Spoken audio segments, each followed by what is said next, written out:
to the supposed dangers of COVID-19, ordered us shut our lodging facility 2.5 months ago.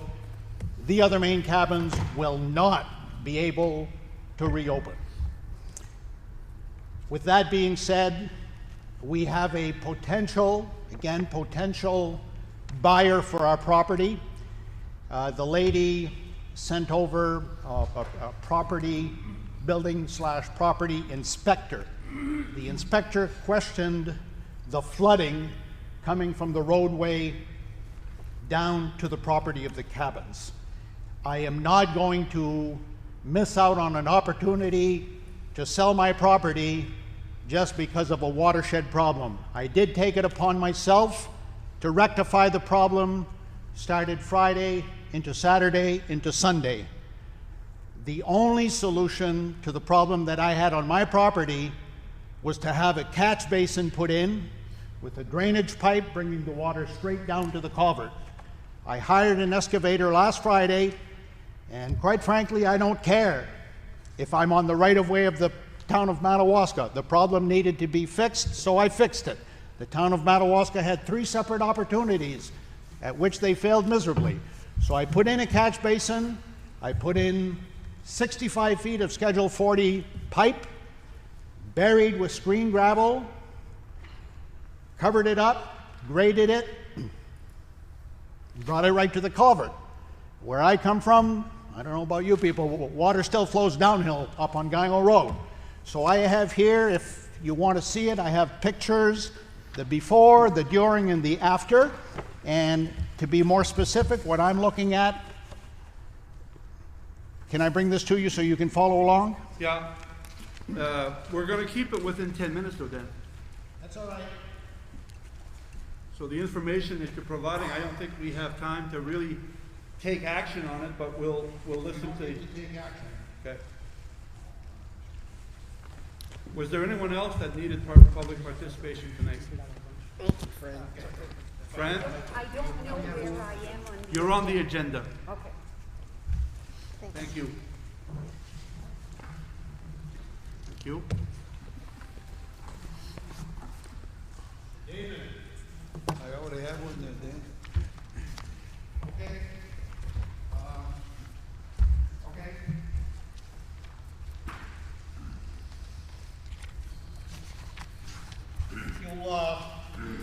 If you care to scroll through the photographs I've given you, that gives you an idea of what took place. But my only thing here is if you go to the last 2 pages of your packet, I put Dan Daigle, the other main cabins, request for reimbursement. If you look at what I've listed, what I'm looking for reimbursement, you've got a total of $223.38 from Central Building Supply, which are the couplings, the glue, and the Schedule 40 pipe. Edmund Peltier & Sons, a storm sewer cover, a 32-inch, $30. You also have the receipt there. Hebert Brothers, Hebert Construction, the excavator. I don't have a receipt from him, but I can get one. He was supposed to email me a receipt, but he did not. The only reason this was a rush job, he was half a mile down from my house, and I said, could you get that excavator over to dig that trench? He charged me $100. I paid him cash money. We still deal in cash. Concrete riser, the catch basin.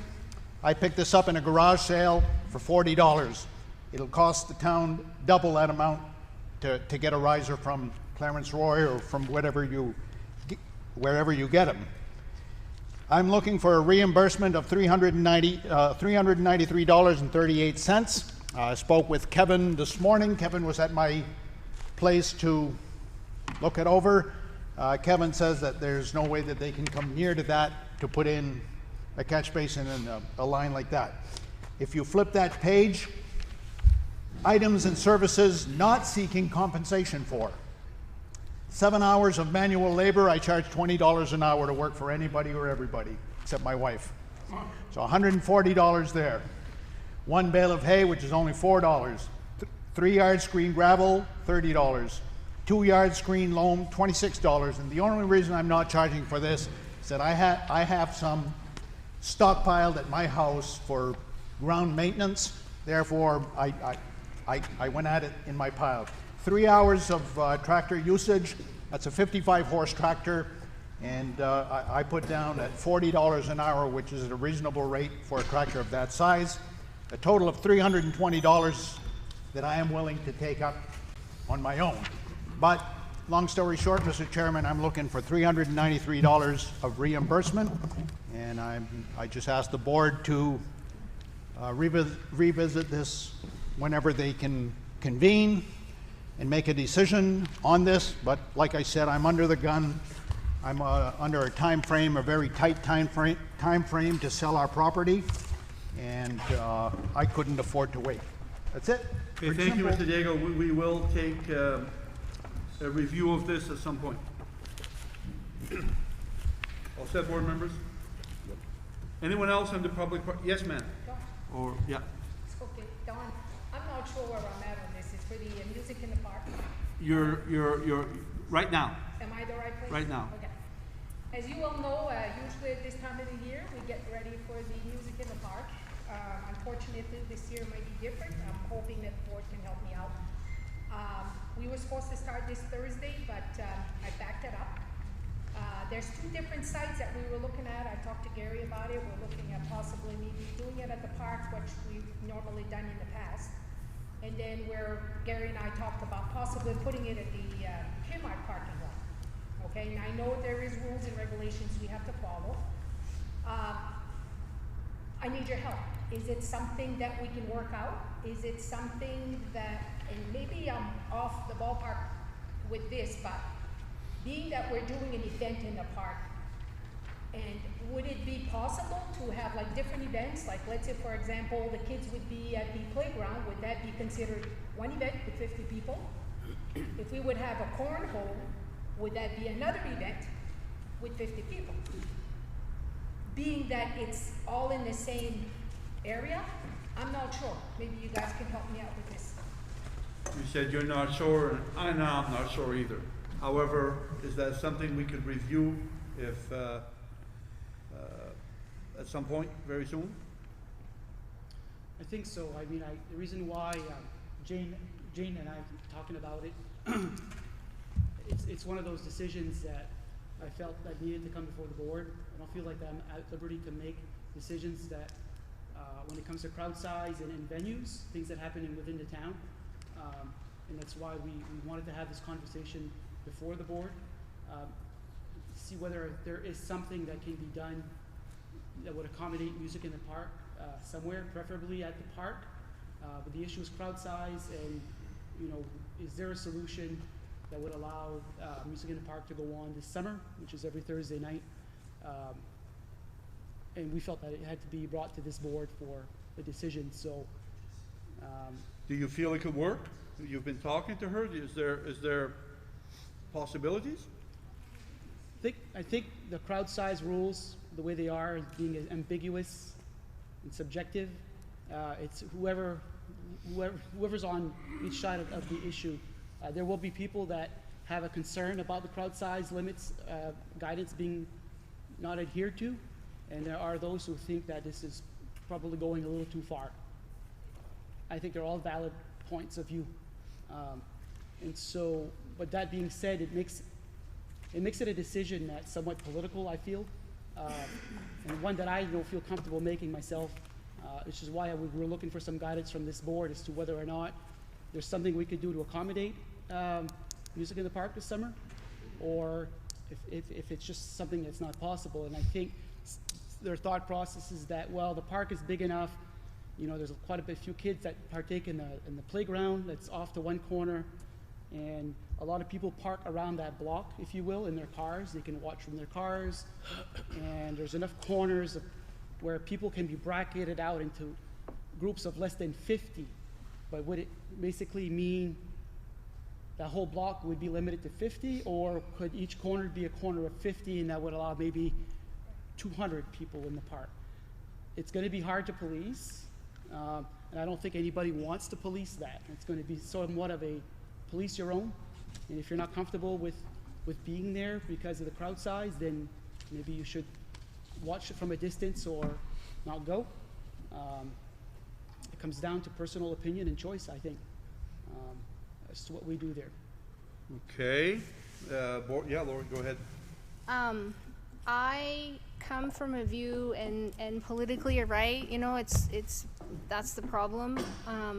I don't agree with that whole crowd size thing, so when I tell you what I'm about to tell you, it's not because I agree with it, but this came up at a different time with someone else, and I could be wrong, but my understanding, because I really did read it, and then I went to each of her, you know, regulations, I believe that the crowd size of 50 applies the same outside as it would inside, so your space is the same as if, like, in this particular space you can only have 40, I think it is, or something, and it's the same outside. I mean, to me, could we get away with cheating and use the Kmart parking lot and have the band in the middle and have the park's kind of small, but maybe someplace bigger, you could have the band in the middle and have a group on one side and a group on the other. I certainly am willing to cheat it, but, you know, is it really cheating or not? Like, it's very hard to, I would love to see it happen if we can figure out how to make it work. And if you don't want to be there, then don't go, you know? Yeah. We park in one car, one empty spot, one car, one empty spot. Now, whether they allowed them to get out of their vehicle, I'm not sure about that.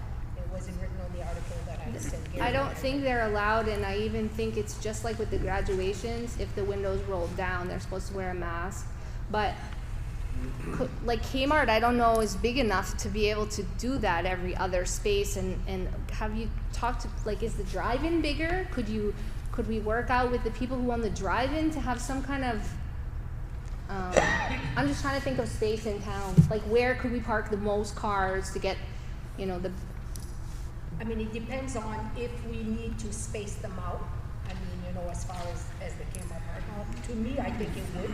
Just matter of putting a stage right in back of the library, and then maybe parking the car. We'd have to have people parking cars at night, making sure that if everybody, you know, if somebody wants to leave, then they'd have to, you know, have a way to leave.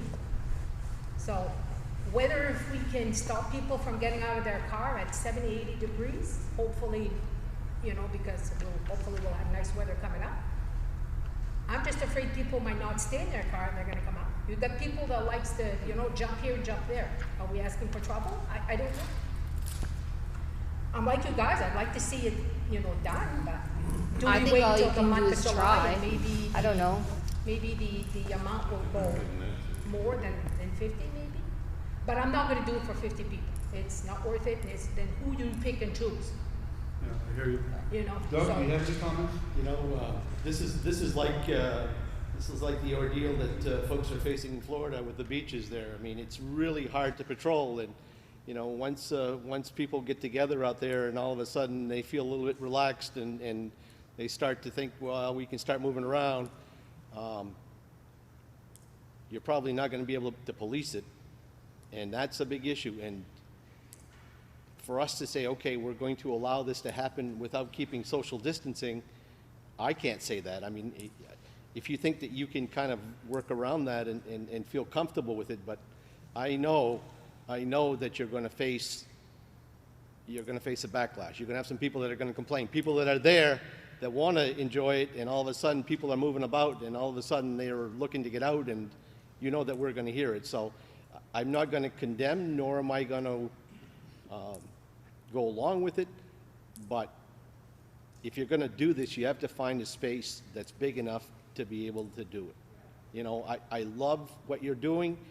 I want to promote it, but you still have to live within the confines and as close to as you can, because other than that, I mean, we're just going to be hearing it left and right. So what I'm getting at from at least 3 board members, that it's probably going to be hard to put this together. Now, this being said, can we go month to month? I don't have a problem going month to month. I want to echo a little bit of what was said, and Dave, you haven't chimed in. Do you have anything to say before I ahead, Don. Okay. For us to sit here and to agree to allow this to happen would be contrary to the example we as board members have to show as a board member.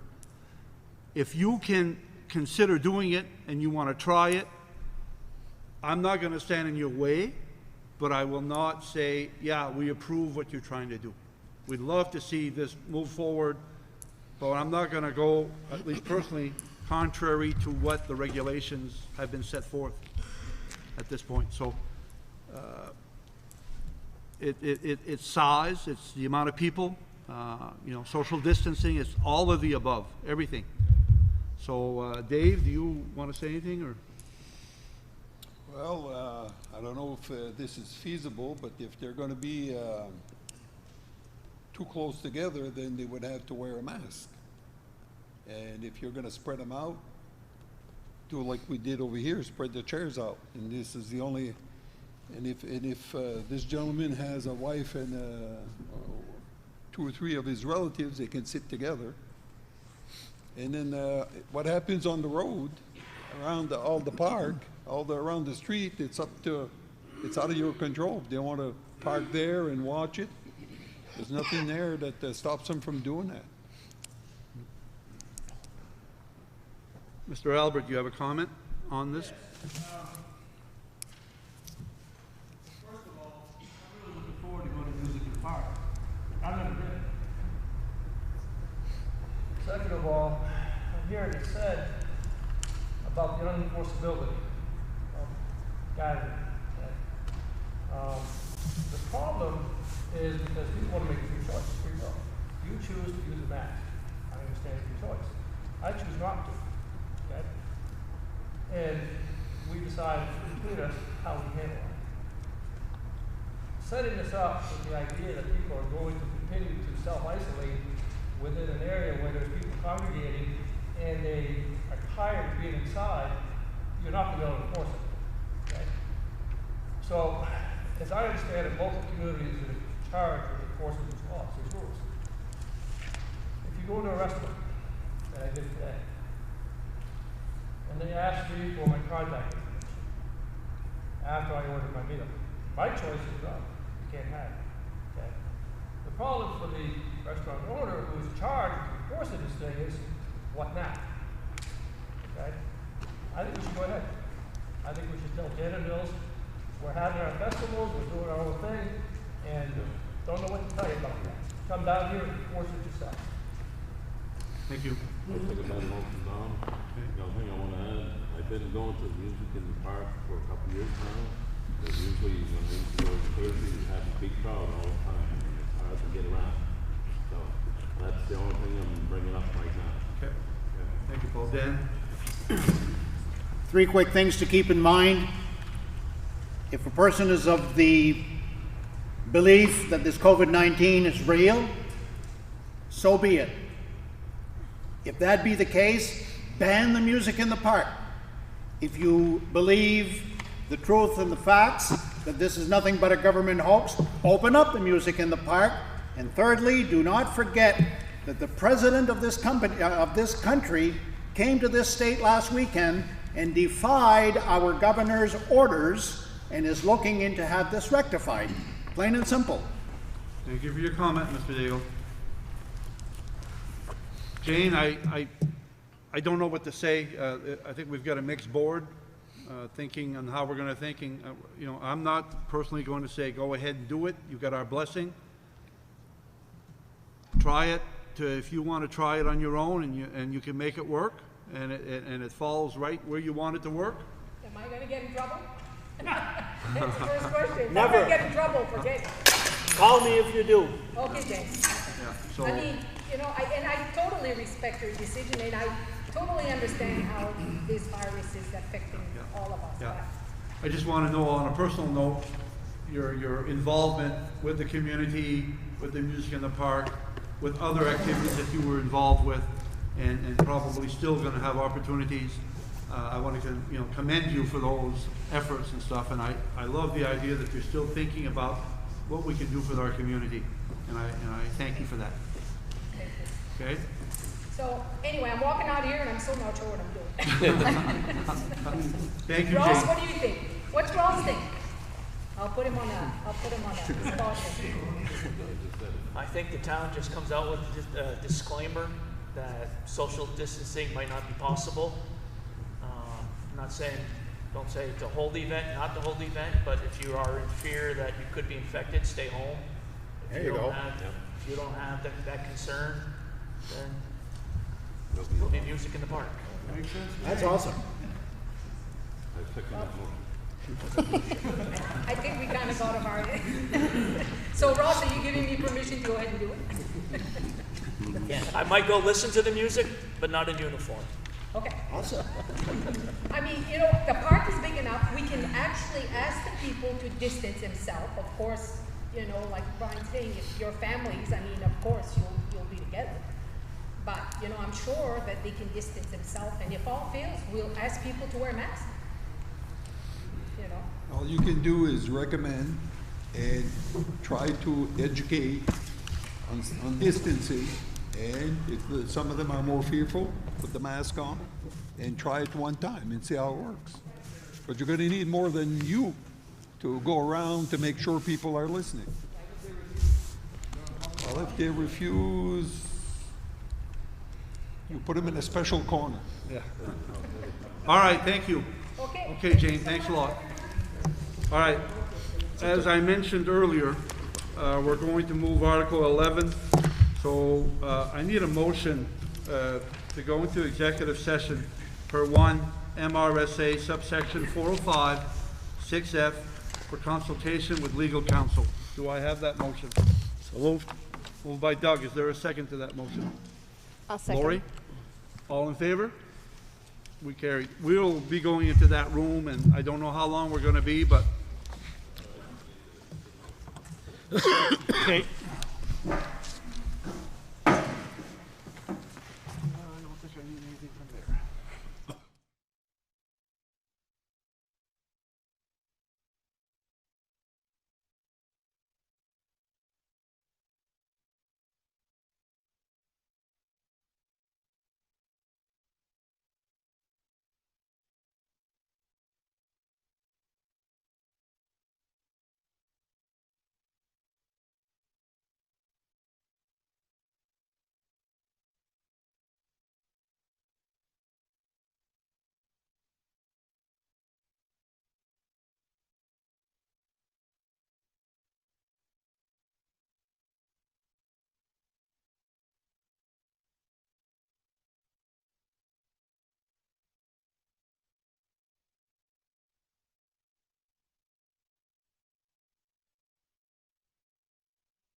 take a break for bathroom time? You wanna go now?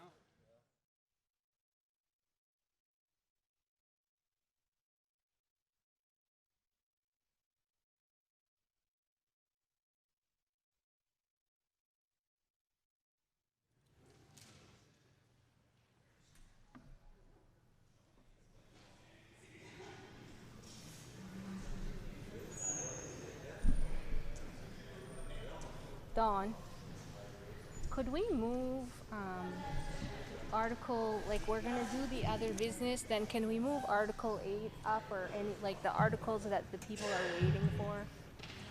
Can we do that? Yeah, I don't see an issue. What are we waiting for? So like you wanna do other business because the Historical Society is on there and Fran is waiting, right? Yeah, And but then that's part of the, Article 8, there's someone here for that, in case you guys have questions. And that's it though, right? The rest is, Article well, 8. that's Dave, that's the because we're going police, to other business and adjustments because they're right now. gonna make a presentation. I don't know, it's just gonna be awful long to make people claim a wage there that aren't employees. We should try to get out whoever we can. Okay. All right. I think that makes sense. I mean, the We'll try. public, Yeah, we'll try. See the manager's report. Yeah, okay. We're going to go to Article 3, which is the other business. yeah, article. because the Historical Society's in Yeah, and there. they're here. That'll be the first thing on the other business, and then we'll just go around and. Because the police department's yes. gonna make some kind of little presentation or talk, probably. right? And so is Sam. Yeah. And I just didn't want to make, you know, like Dave is here for Article 8. I just don't want to make people wait 2 hours. Because God, we're already what? Article 8, that's Mark. Kevin.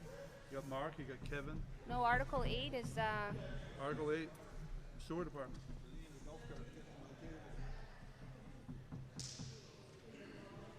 Right? is that it? No, that's the one for Endico that they want to. Yeah, and Dave will let here for the. Well, Dave, but it's Mark that's the going to make it. planting, yeah. Mark and Dave. Yeah. Are we all here? All right. I need a motion to come out of executive session. So moved. Moved by Doug. Is there a second? Second. Seconded Oh. by Dave. All in favor? For the record, we came out of executive session at 6:37. Go to Article 3, to consider other business and adjustments to the agenda. We do have other business that we'd like to handle. And the first, the first thing under other business is to consider a funding request for the Madawaska Historical sorry. Dawn, I'm way ahead of myself. Sorry Yeah. about that.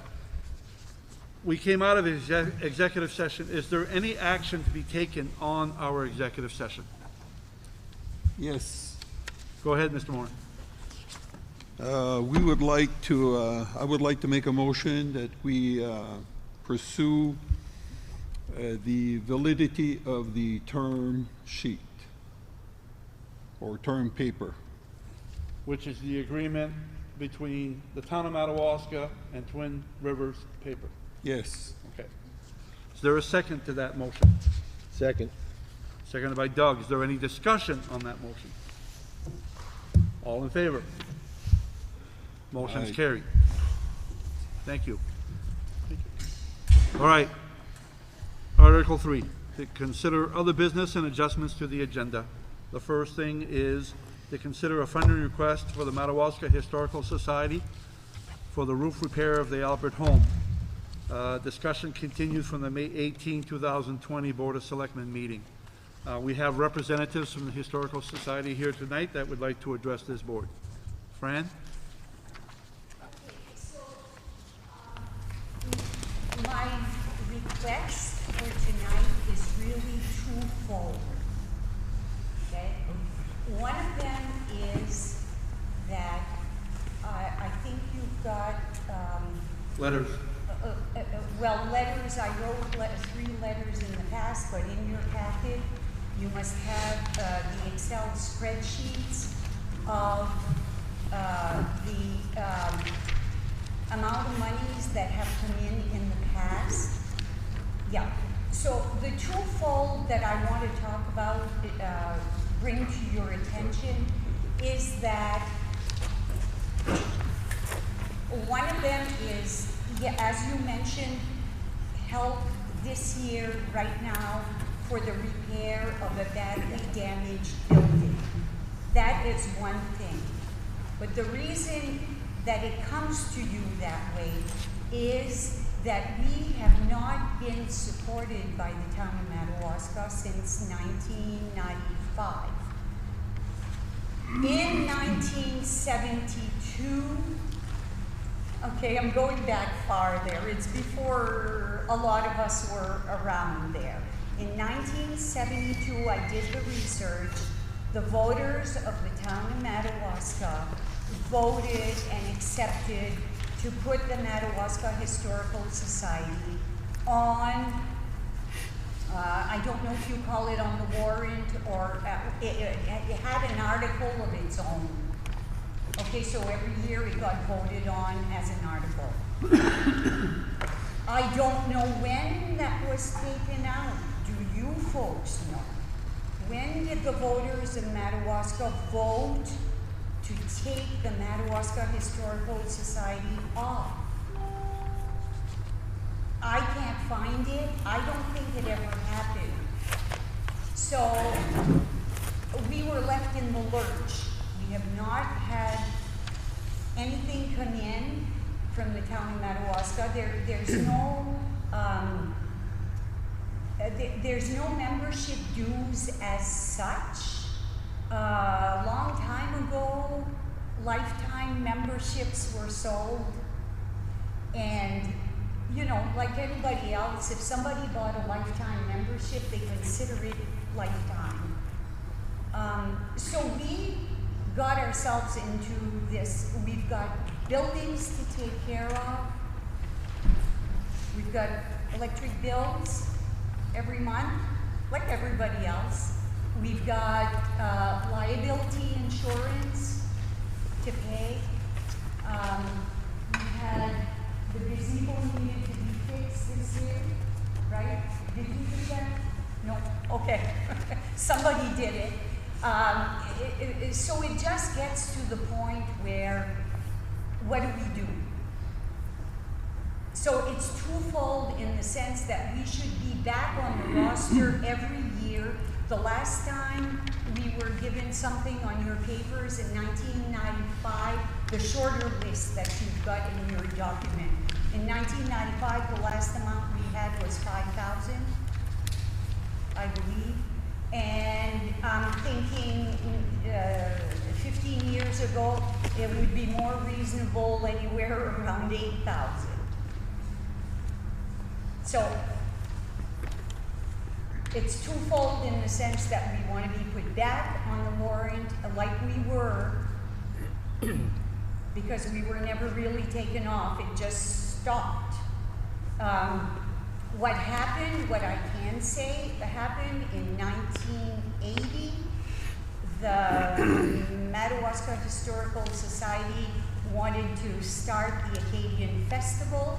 They did it by sponsoring, they had a sponsoring family, which was the Daigle family, and it started going that way.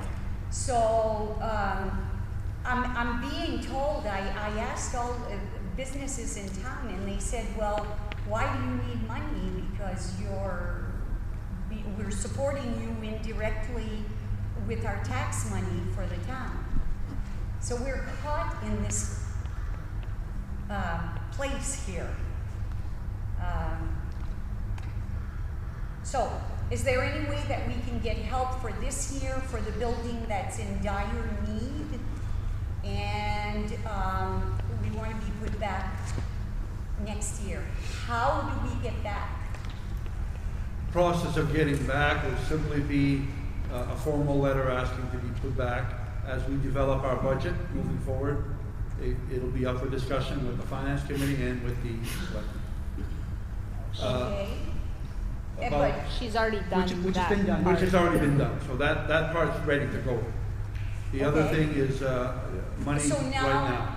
yeah, Okay. can we get immediate relief right now? Gary, do you have any suggestions or not? So when we last left off on this discussion and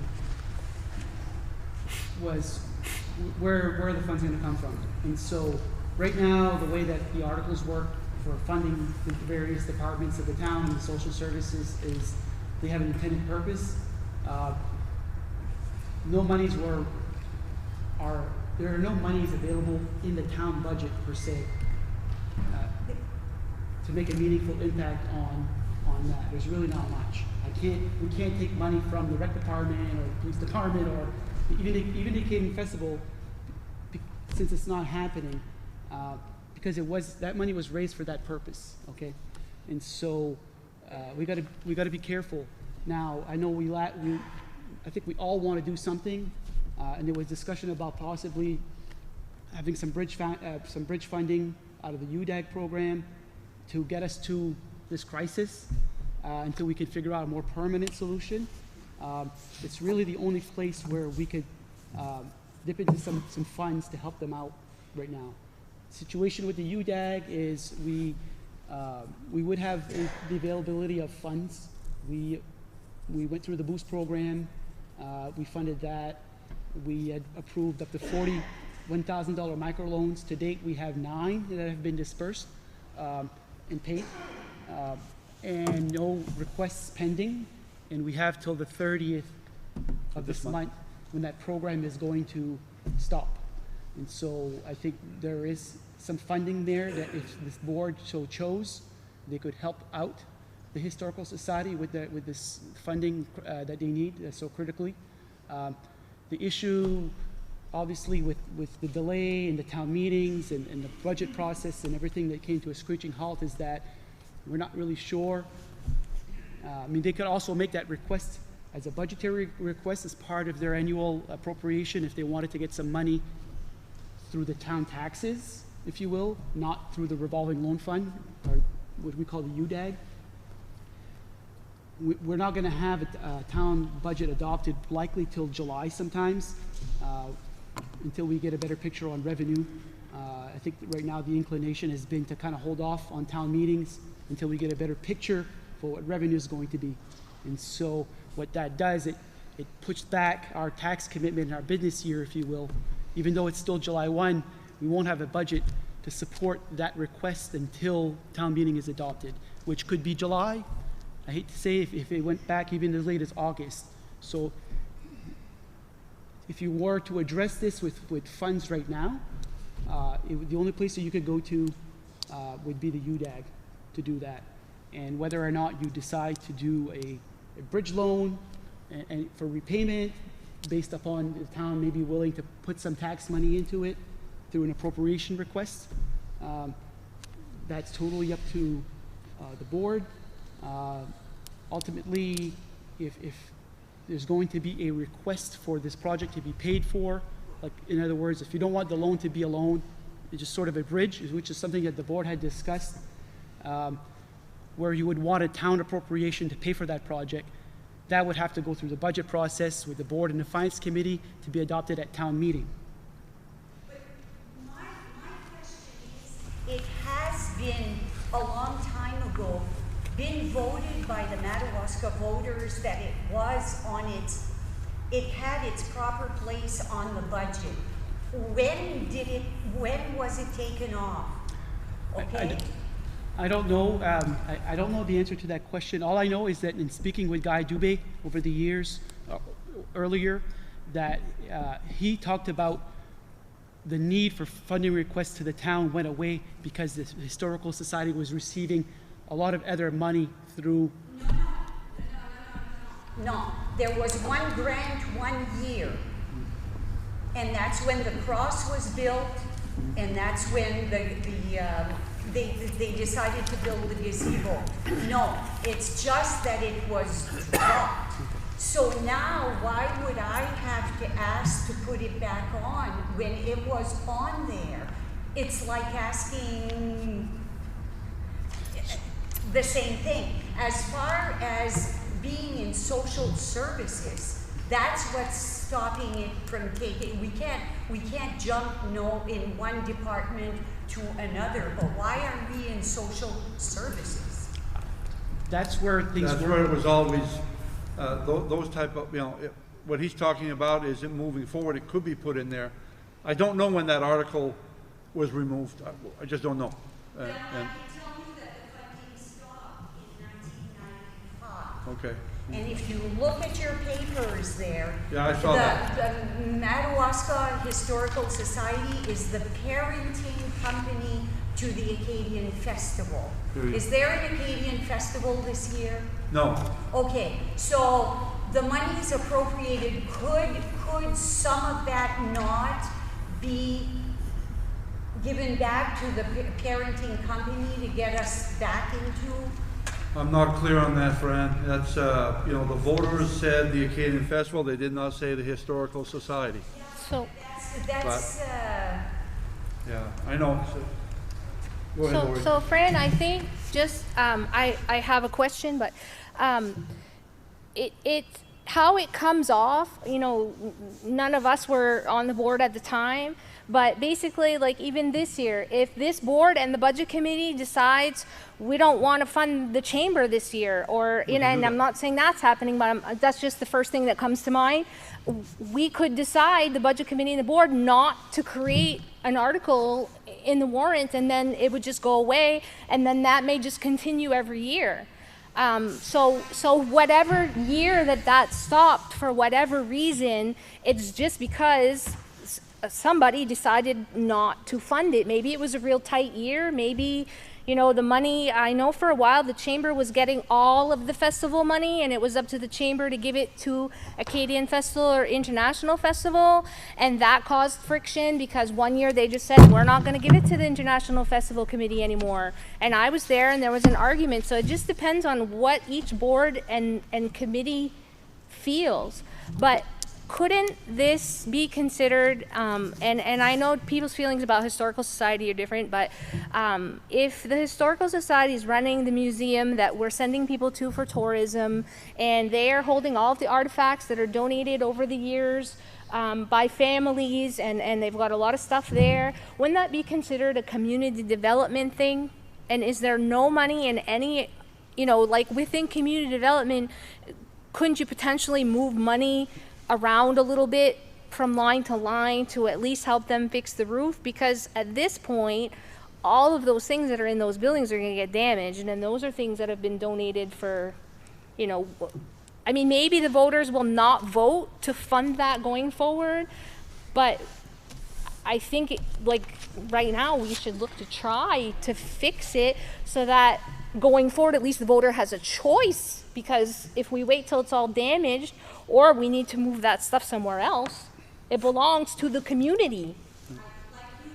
Going along with your line, I just wrote a letter in support of the byway to bring tourism into, okay, I just wrote a letter supporting it. It's going to be published. Fran, I have a question. It's an observation I have made. Has that roof been repaired? The roof, half of it.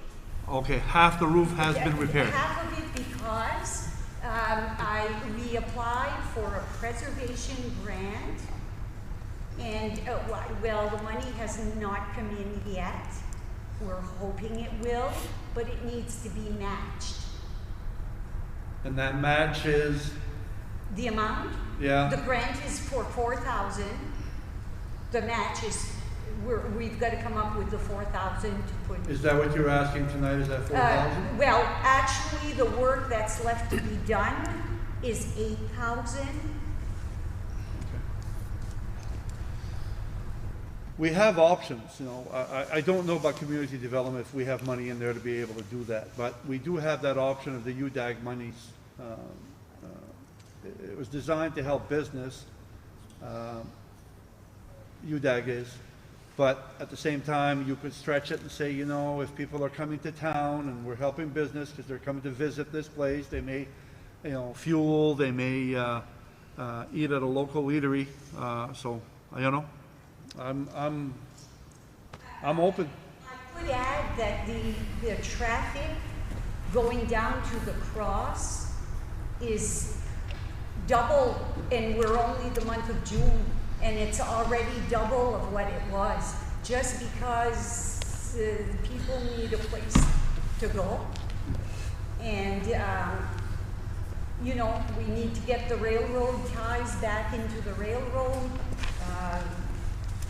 There's 2 chairs that are sitting there that are really dangerous for people to sit on. It comes back on our liability. Is there any other discussion or questions from any other board member at this point? Randy, is there an admission at all when people come visit? No. No admission? There's a donation at the museum. There's a donation jar. I think last year, Guy collected $300 from May through September. But how are you gonna put a fee for the cross site?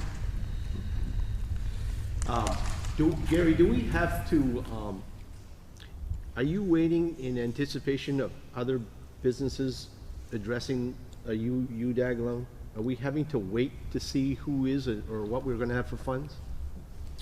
I don't see that there's anything in the hopper. We haven't had any new inquiries for, are you talking about the boost program, the microloan? Right. I don't know that we're gonna get that much more applications, so And it ends this month? it ends in June. End of the month, yeah. I mean, you know, I think it's time for us to try to do something here. You know, I would be willing to accept that thought. I'm ready to make a motion that we try to use some funds Make the from the motion UDAG because as a I'm gonna make loan, and hopefully if we can get her on the warrants and get some money for her. For the future after. Yeah. Yeah. Hurry up and make the motion because I'm gonna make it. Go ahead, Doug, if you want to make a motion. So I'm making the motion that we do go to the UDAG program and borrow on her behalf, the society, the Historical Society, the amount of 3,000, 4,000, what are you 5. looking? Give her 5. 5? Give her 5. $8, yeah. $8,000 worth of work to be done. But you're getting a match with that. No, that's from the first 8, right? How much total do you need? With the matching grant there, and... Please, Gary, what- address it to us and we'll relay it to you. Oh, Go the- ahead. yeah. Go ahead. The total project was 16,000. Okay. Okay, half of the roof is done. I called the people off the roof because I didn't have any more money. The 8,000 that I have is a $4,000 grant, and the societies, it's gonna wipe out the whole account. Okay, but If we don't act tonight. No, even if we do. Even if we do act. even if you do act, it depends, wipe out yeah. I need $8,000 to go forward and get this roof finished, and the rotten post that is threatening to bring down the roof.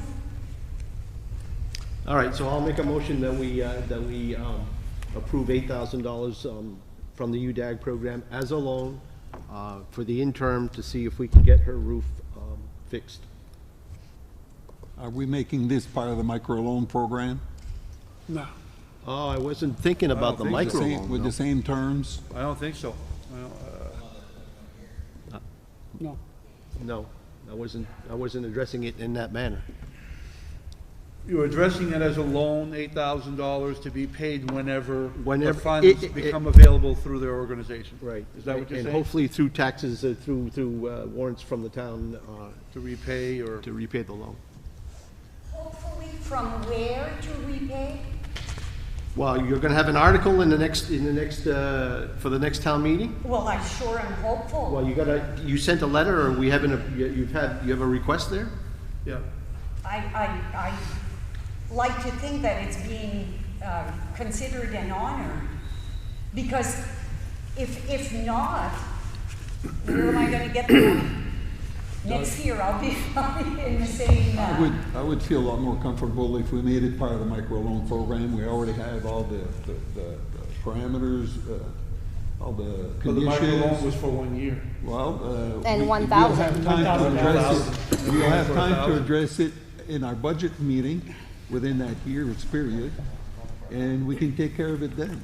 Yeah. But the if you- microloan I would program- mix the two together because the microloan was for 1,000 for 1 year at 0%. With the same terms as the microloan program, let's put it In that other way. words, a loan to the Historical Society, Yeah. 0%. Yeah. His motion is, I heard, changed to 8,000. And for a year or, With the same terms as our microloan program. And I will second that. okay, you made the are you okay with that? I'm okay with that motion. As we are discussing it though, what happens if the townspeople vote it down? Then we're holding We have a 1 year to- loan on paper that may not necessarily get We paid. have 1 year to figure it out. We have the year to figure it out, okay. And I think there's some support the Historical Society. We're mostly all Acadians, and I think we want that to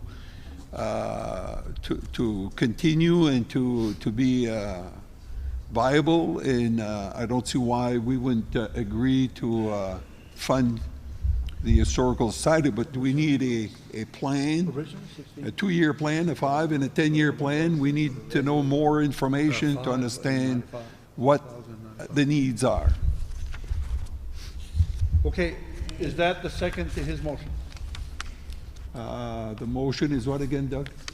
To go through the UDAG program, to look at an amount of $8,000. I'm not with the idea that we would put that under that business loan that we were just discussing. I'd rather keep it out of that frame, but if it's best to go in that direction, then I'll approve that also. Yeah, But I don't think Selectman Moran was saying to actually, he said similar to something that was set up like that. Same thing, but keep the same agreement that we have for the okay, microloan. so the program. same agreement basically would state Would govern that it. it's at 0 interest. Yeah, for a Exactly. year. Okay, so that's my motion. And it's good for a year, and we have a year to get this straightened out. I second that. Second, okay, any more discussion? Lori, go ahead. I only want to make it clear, and I'm good with this, but what we're essentially doing at this point is you're giving them a loan for 8 to finish the roof. We're wiping out their account. I'm not saying I'm okay with giving them more tonight because, you know, and then how do they pay electric bills and function going forward if all we're going to put on the article, the warrant, is another 8 to cover this loan? So I just want you guys to be aware that, and the only reason I feel strongly about this is because to me, essentially, these buildings kind of belong to Madawaska. So we just need to be aware, when we hit the budget, if we only try to put 8 and pass 8 through the town meeting, Yeah. it's only going to pay back their loan, and then they will be standing here again looking for money to pay electric bills and insurances and all these other things that they have to I'm do. sure we can discuss that in So our your budget argument meetings. will be with during the budget process. I just want to put I that hear you. out there Okay. because they do have all those things to pay, and they do it for the town, and I'm certainly willing to help with fundraising if you guys, you know, so try to do so. I will get involved and help you. Maybe we can. There's definitely, that's in our discussions, the fundraising, that's not an issue. It's not a no on that. It's just that it can't happen fast. Right, right. So we should You just know. fix this immediate need right now, and then be aware that we have to. Listen, we are in discussion. I will allow 1 or 2 comments from the public. Dan, if you want to make one. Appreciate Laurie's input on the financial side and Dave Moran's comments on the Acadian heritage side. First of all, these people are in crisis mode, if you will, with the roof to preserve what's already there. Pertaining to funding, as far as being put on the town warrant, that is certainly not going to be settled here tonight. No. You people can work on that at a later date. But what can be decided here tonight is to put it on the warrant for the upcoming town meeting, that the the funds that have been raised by the taxpayers for the Acadian Festival. If the Acadian Festival is not going to take place, there's no reason that can't be put on the warrant and amend that. And it's time that we take our town back over and stop submitting to politics and games and little fear tactics. This is our town, this is our money, bring it back to the taxpayers, and I believe that that cause should be funded. And the reason I say that, there are no Walmarts coming to Madawaska. There are no big factories coming to Madawaska. We are French Acadian, and it's time that we start to capitalize on that. The only hope that there is for Madawaska is going to be tourism. And we need to work on this, we need to develop this, and that site there is the most excellent starting point for such a project. And I think that for this year, to get them over the hump, we need to take money from the Acadian Festival, which is not going to take place, spend that money there, and then in the future for the ongoing bills, as Laurie was saying, electricity bills, insurance, that we can work on that. But I think that we can incorporate tourism in the town of Madawaska to make these little ventures viable and profitable. Thank you, Dan. Okay, is there any more discussion from the board members? Mr. Chair, I just want to, I don't disagree with what Dan's saying here, but the Acadian Festival, the monies that are appropriated are for the head year. So, like right now, the Acadian Festival monies that we have, that were appropriated last year, were for this year's Acadian Festival. Next year's the next appropriation for next year is for the next Acadian Festival. Follow me?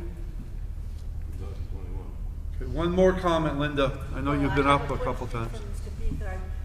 Are you saying that the appropriation that was voted on last town meeting has not been spent? Correct. So in your next warrant, there will be no article for the Acadian Festival? No, he didn't say that. No, that's not what I'm saying. What I'm saying is that when you have a funding line in the budget, like the Acadian Festival, if it was not created as a reserve account, that if the money that are unspent in a town's budget roll into the undesignated fund, okay? And so if the Acadian Festival wasn't set up as a reserve account, then that money is, if it's not spent, will roll into the town's undesignated fund. So the Acadian Festival moving forward for next year, the budget appropriation that we're going to work on, that we're working on right now, is for the next Acadian Festival. But is there a balance as of today in the Acadian Festival budget? Yes. Yes, there is. Yes, there is. Is that going to be spent this? If it's not spent before June 30th, it's going to roll over into the undesignated fund. Next Acadian Festival, there will be two? No. The money that's there rolls into the undesignated fund if it's And not then you'll used have by an June article 30th. in the warrant to appropriate some more money. Right. So you're having two appropriations for one Acadian Festival next year. No. Yeah. No, I don't see it like that. So, Lynn. That's what it is. You have this year's Got a mask on his that was eyes, too. voted on last year that is not being spent, and you're putting an article in the warrant In the new budget. for the new budget, but last year's budget has not been spent. No, it's like anything else, Lynn. You could have Public Works account, let's say their budget is $1 million. They only spend $500,000. Public Works will go into the Undesignated fund fund. balance. Yeah. But you carry forward the Acadian Festival. That's not So how it you're was worded, though. doubling That's not the how it was worded. appropriation for next year. Yeah. I think we're talking about the same thing. So if let's say, the town cut a check to the Acadian Festival out of this year's budget, what's been approved, if the town cuts a check for the Acadian Festival, okay, the money has been dispersed. They would have that money next year. But if They the could town use it says next year, because yeah. there's no Acadian Festival this year, doesn't cut a check to the Acadian Festival, that money will roll into surplus. You've already given the appropriation to the committee? No. Or is it still in the town funds? Still in town funds. Not fully. There have been a few little expenses, but we haven't cut the full amount to the Acadian Festival. Yeah, see? So there's where does it no go? accountability. Where does it go?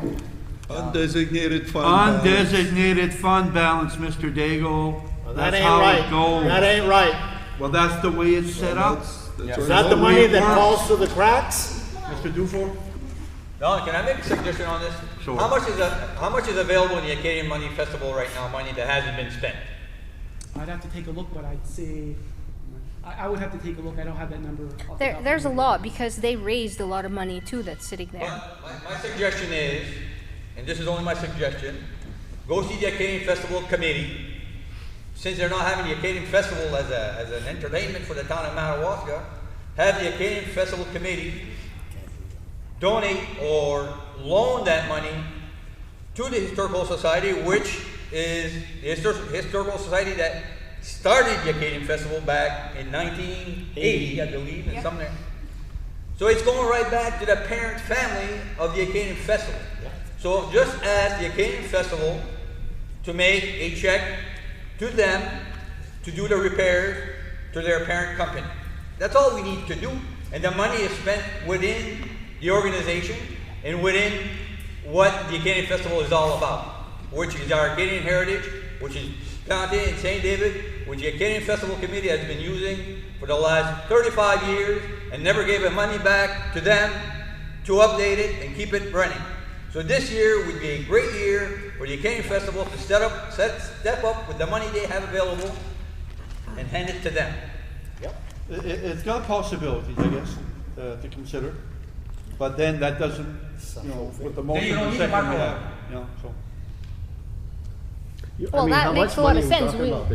If we're allowed to do that, then Yeah. it makes more sense than you, Dad, Yeah. for sure. Yeah. I mean, is it 10? Is it 15? Is it 5?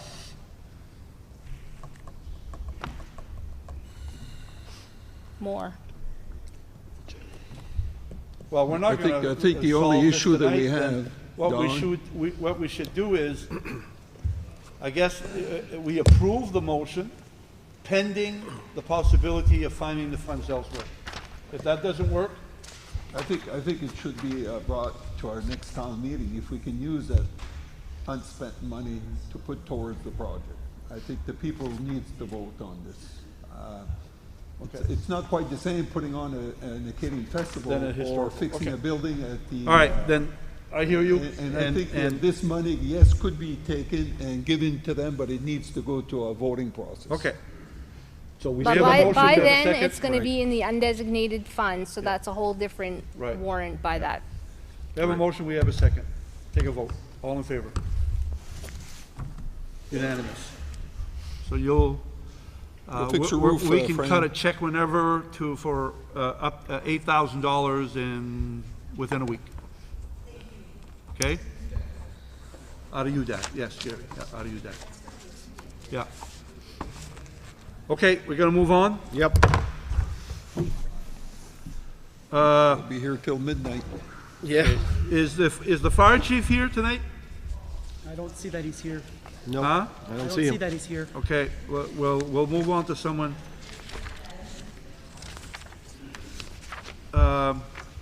Okay, then, let's see what would be the next one here. Let's go to Kevin, Article 6, to consider an update from the Public Works Director for road repair projects. What's number 5? Well, that won't take long. Why are you skipping? Well, there was a suggestion because certain people are here that if they wouldn't have to stay here all night if, that's the only thing, that's the only reason I'm moving around there. Okay. So, Article Kevin, 6. Article 6. You got the floor. You gave us some information somewheres.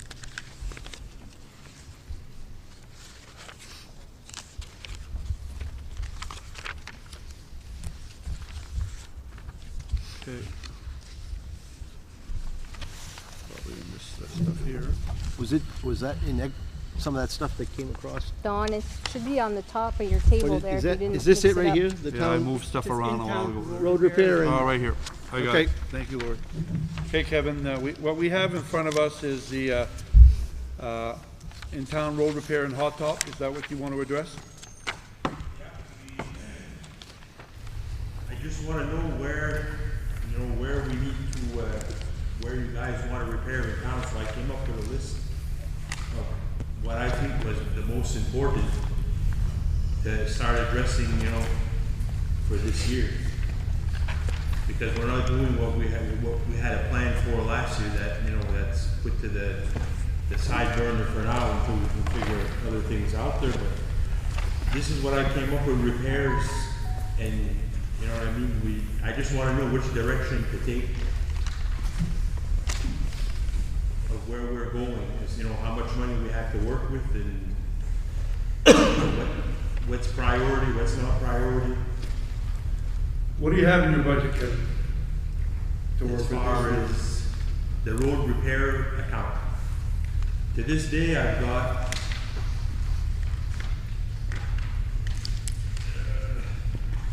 I got $26,478.33, but MDOT owes us for the repair on the catch basin on Main Street, and then the hot topping from last year, which, when we're done, we'll have $83,483 remaining in that account.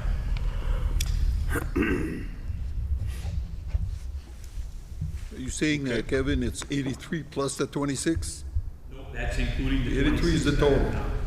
Yeah, they owe us about 56 or 58,000 between both projects. One was 29,000 and change, and the other one was 26 and change. When can you expect to get those payments?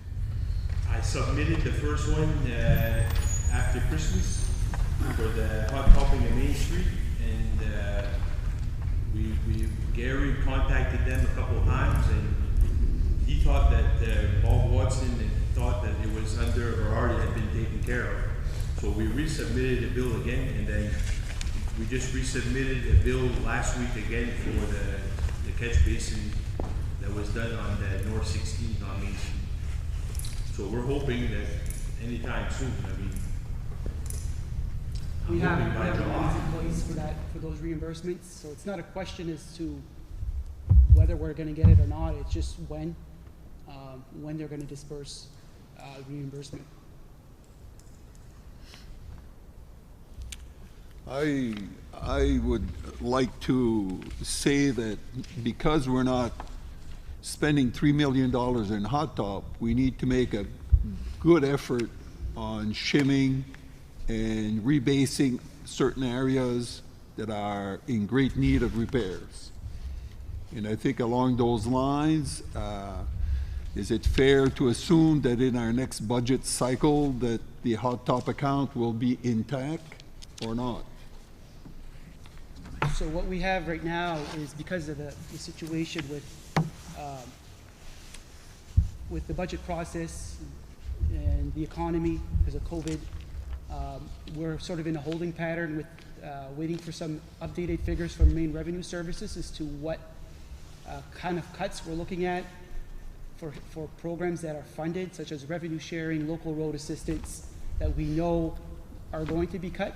We just don't know how much, and we're not going to know until the Maine Revenue the Forecasting Committee for Maine Revenue Services meets again in July.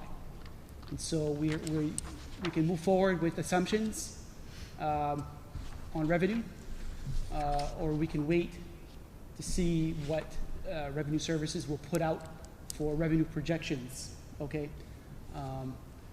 That puts the budget process back a little bit, unfortunately, if we're going to wait. Now, we're going to be in a continuing resolution with the governor's executive order that says that if towns cannot adopt their budget because they can't have town meeting or whatever, that the towns can operate off last year's budget until the new budget is adopted. Yes. So the concern here, and so we're now in the construction season, which is short, and if we would be making an assumption, okay, that those kinds of capital outlay projects would be funded at town meeting. Okay, so yes, while true, we will be in a continuing resolution as of July 1, which allows us to operate under last year's budget. Once the new budget is adopted, it takes over. So without really knowing what will I ultimately pass understand. at town meeting, I understand that it's not clear. I understand that, but we have to take a certain direction. We have to make some decisions because we can't keep the Public Works Department guessing what they're doing day to day. And we have a lot of roads that need to be fixed, and I don't see anything wrong taking our last year's budget and subtracting 10% and moving with that figure, moving forward for this summer.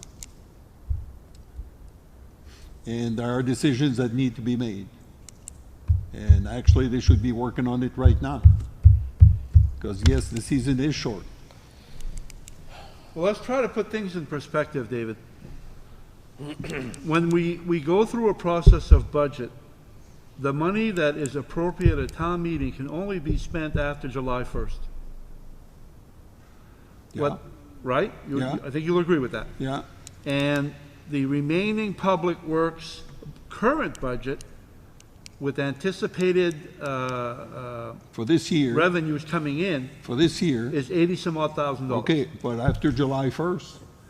That's a different budget. Okay, well, that's the budget I'm talking about. Okay. That has not yet been approved. Exactly. Continuing resolution is the term. So we're continuing our budget from the year before, and let's take 10% off to be more conservative, and let's proceed with that number and get our roads done this summer.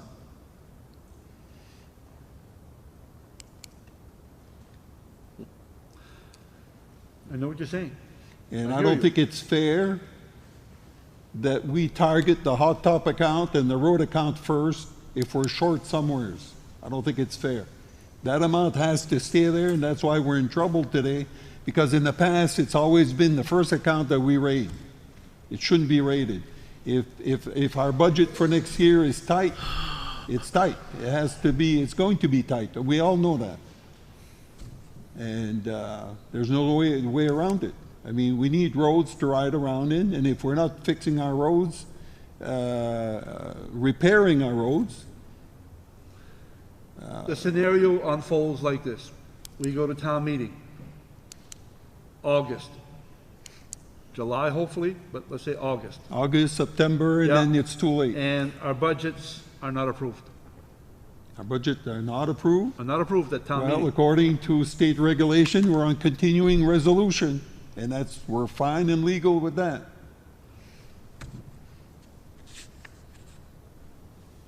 Okay, well, that can create headaches too. Well, that's why I'm offering a 10% reduction, so that we have a little wiggle room in there to cut it back if we have to cut it 10%. So Kevin, what you're asking is guidance as to how much money you have to be able to work with and where those priorities would be. Okay, you must know where those priorities are. It's little to no cost in digging in the roads, installing pipes for drainage or stuff like that. But the thing is I just need to know a direction to take. Because I can do a lot of digging and it'll cost barely nothing. You know, the fuel is already there, the manpower, the material, we have somewhat of material that we're able to get by. But where it's gonna get expensive is when we start trimming and, you know, hot topping to patch and seal that up for the winter. But I've got, you know, like I said, if I get the okay to get started, we've got all kinds of places that we can This start. is your list here, right? This is the whole list? That's what I put together that I propose to start with. I've got all kinds of work and I probably won't finish all of it this year, but we'll do the best we can with what we have to work with. But I gotta have a starting point and know where, you know, where to go and where to start. We gotta start somewhere, I agree though. We gotta get something done. So, Kevin, I see like you have, like I'm just trying to do the math. You have dollar figures on the first 3 items on the first page and nothing on number 4 and number 5. Is that just oversight, or is there, because you have that material already?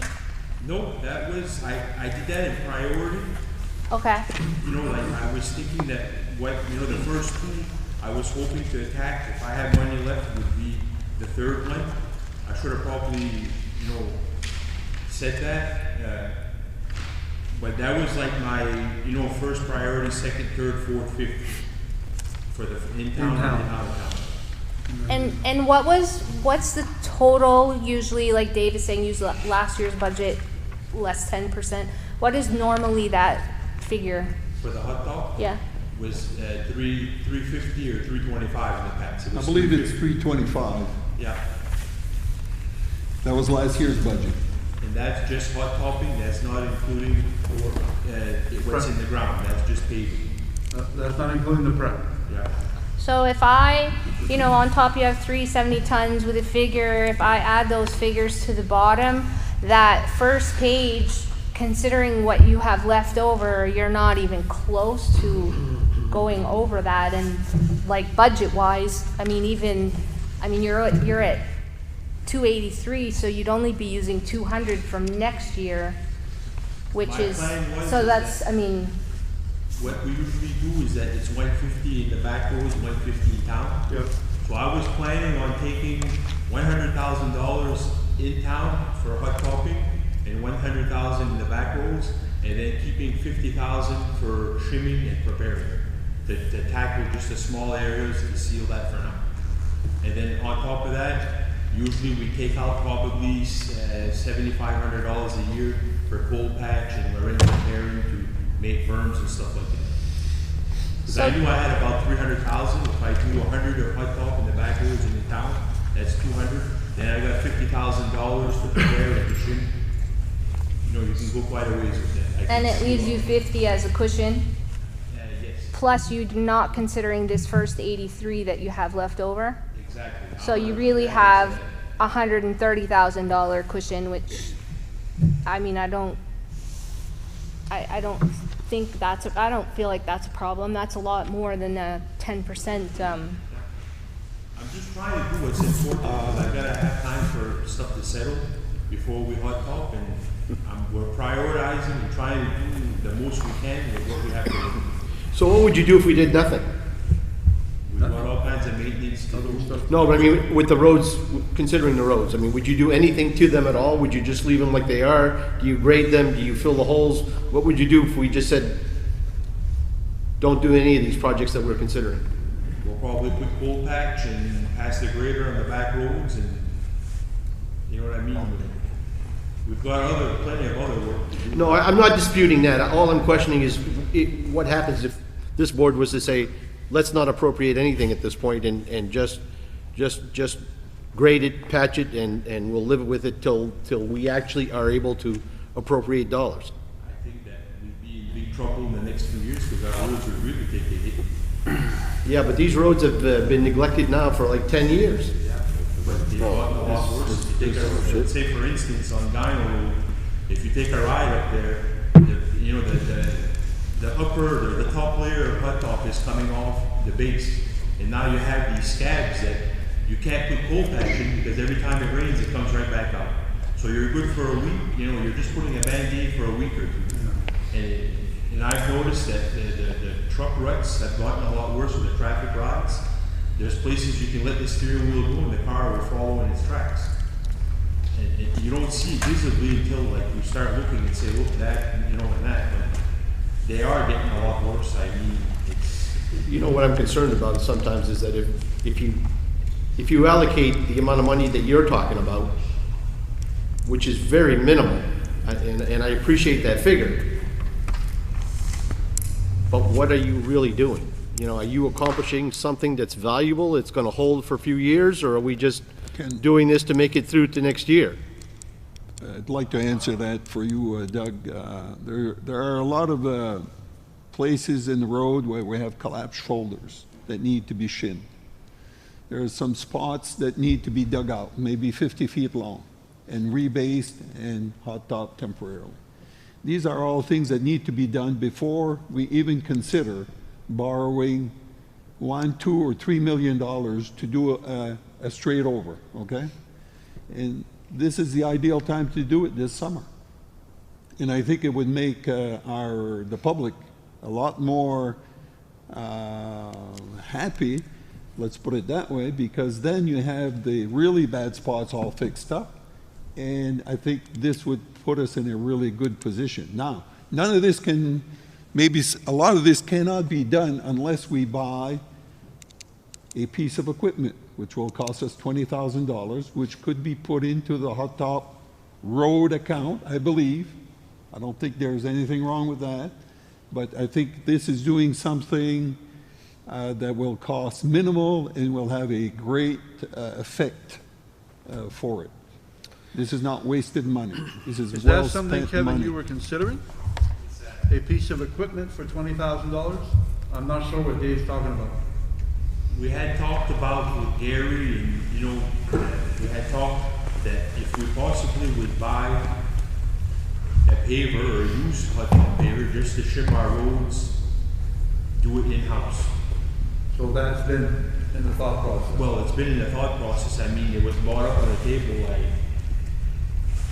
What's happening is that a lot of these companies don't want to drag a shim on the road because there's no money to be made with that. They're paying all this labor, you know what I'm saying? And it's not worth it for them. And also this would enable them to do this in their time, not in the contractor's time, not next fall, late next fall, but this could be done throughout the summer on their schedule, on their timetable. That was just a thought. Because originally I had thought of taking, I've watched on videos that some towns and cities they'll take a grader and spread out hot mix, spread it with the grader and then roll it, you know, just to seal your problem areas. And that's how that all, you know, I had talked, spoke with Gary with that. I'm just trying to do what I can to try to maintain and keep the roads drivable and not let them go all to hell in the next couple of years before we can come up with money and have a plan of action that we can afford. I think some of the preliminary numbers too are very favorable in the amount of money we're saving by having our own equipment. I don't want to say 50%, but pretty close to 50% of the job will be saved because we have our own equipment. We're going to pay the labor anyways, either they're digging ditches or fixing roads, one way or the other. But as far as that's concerned, I think we'll be going twice as far with the same amount of money. And I think it would put us in a really good position for next winter for our roads. And for next summer when we want to go ahead and maybe do some hot topping from point A to point B. I see no value in hot topping a road when we have to go through collapsed shoulders and spots that are full of holes and full of water, and we're just going over that in one coat. I see no value of that at all. I think it lasts probably 2 or 3 years, and you're back to the same problem. What we want to do is do a job that will last 15 or 20 years. That's what we want to do. Yeah. Okay, well, what do we want to do? I would propose that we say, I mean, to Dave's point of less 10%, let's go less 30. Let's say use 70% of next year's budget plus what you have left, gives him all the money he wants for the projects that he's doing here, plus the piece of equipment, and there's a little bit of buffer there. And we're less 30% if, you know, I feel comfortable with that. Do you, Gary, feel comfortable? I think 10 is tight. With that thought process? Look, we work so hard on a plan to redo our roads. We put a lot of thought process behind that. I'm all about fixing our roads, okay? No doubt that we got behind over the last decade. We're making a big assumption that those dollars are going to get approved at the town meeting. Okay, so I'm just going to put it out there, and it's the will of the board. I'm fine with it. Okay, but we're making an assumption that those dollars are going to be there for the town at town meeting. Okay, we still don't know what the revenue side of things looks like. We know that the road assistance program by the DOT is going to be cut. They haven't told us how much. We get about $89,000, I think, for that. Don't know what that cut looks like yet. Okay, so I'm hopeful. You know, in talking with, we Zoom meet with other town managers, MMA, and sometimes members of the delegation or their staffers. Last week we we were able to Zoom with one of Susan Collins' staffers down in DC, and they're hoping to take up the CARES, the SMART Act, the Senate put out in DC that would provide some stabilization funding to state and local government, county government. And it looks like there's bipartisan support for that. I'm very hopeful that through all of this, there's going to be some funds that come in that will stabilize our budgets to the point that we can breathe a little bit. But none of those things are set in stone yet, okay? So to the extent that this board wants to move forward with fixing roads, count me in. But know that my concern is what's going to happen if those monies, if the sky is falling come July and the revenue picture looks really bad and we have to make some pretty big assumptions or some cuts, is that line item in the town's budget going to pass at the town meeting? That's my only concern. Okay. There's a lot of support in town to get our roads fixed. I don't think this is a matter of if. I think the people want their roads fixed. It's not an if. All right, we had, Hi, Kev. Is this your summer project, all of it?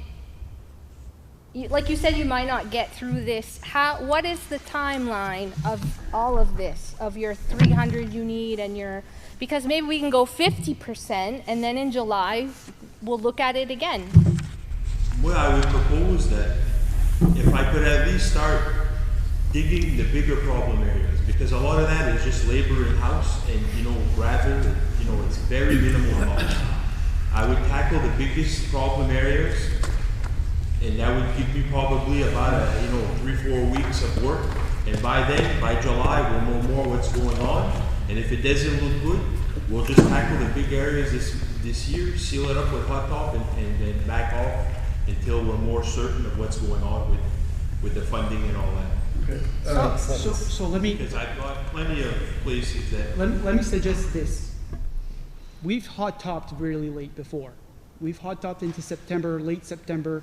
We've even hot topped into October, which we prefer not to. Quite frankly, right now with the schedule for pavers out there, we'd be lucky to get somebody to come in here in July or August. Okay, a paving contractor. That's why, Gary, that's why we're offering to buy a piece of equipment so we can do it on our own terms and in our own schedule. And it's not just about hot topping, it's about fixing. Mm-hmm. Going a little deeper than the hot top and then having the equipment to finish it. Okay, could you let me finish though, Dave? Because I was going somewhere. Go ahead. Okay, we have $83,000 in reserve. We do have an IOU from the state of Maine. Yeah. We know that money is good. Okay, so we can get to work early with that $83,000 that we know that we have right now. Yeah. Okay, we can get to work on that. And we may start moving forward with our budget process here soon and get some ideas as to how things are going, and we're going to get a picture hopefully sooner than later on revenue. And the timing of that might coincide well where, okay, finally now we can breathe, we feel good about making some assumptions and we can move forward. But at least in the short term, he can get started with what he has in reserves. Absolutely. Okay? And the paving would only happen later if we were to contract it out. It would have to happen after July 1st because he has no money in the next year. I'll take one. Sorry, Mr. Dio, I didn't know you were. Just one more comment, please. Okay, well, when it comes to the roads, our roads have been neglected here in Madawaska for the last 20 years, and that was all driven from the very top, Secondly, I think that it's time for the Board of Selectmen to start listening to these men that have been at it in the ditches, literally. I see that man on the street every single morning at 4:30. So I think it's time that the Board of Selectmen starts to listen to the people that are there in the trenches, literally. Time has proven conclusively that neglect of our roads will cost us at least triple. It's the equivalent of a leaking roof. Yeah, you can neglect it for a year or two, but when you get to it, you're going to have boards to replace, you'll have rafters to replace, so that's where we're at with our roads in Madawaska. Now, I am actually feeling opposition from the town manager I didn't hear as that. far as the I'm not hearing funding. that. I'm not hearing that. He's not in favor of the funding, but yet at the last meeting, we were ready to borrow $3.2 million. With no problem, we're getting money from revenue sharing and okay, this and Mr. that. Daigle, your And I point's think been he's made. disappointed that Okay. that didn't go through. Okay, thank you. You are done for now.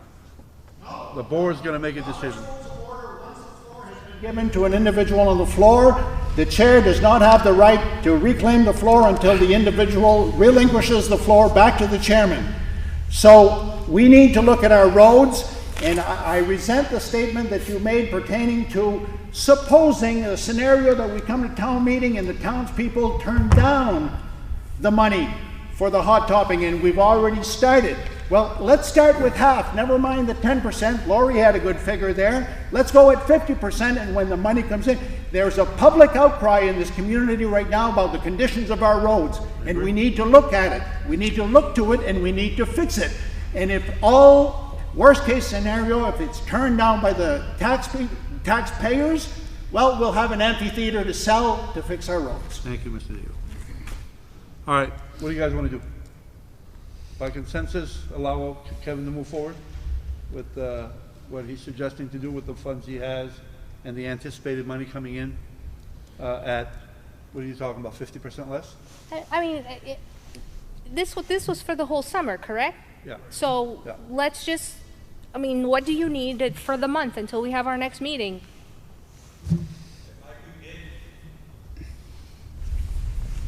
10,000, 15,000, that'll bring me till July, because like I said, a lot of it is just labor and fuel costs, minimal on pipe, a few $1,000s of gravel.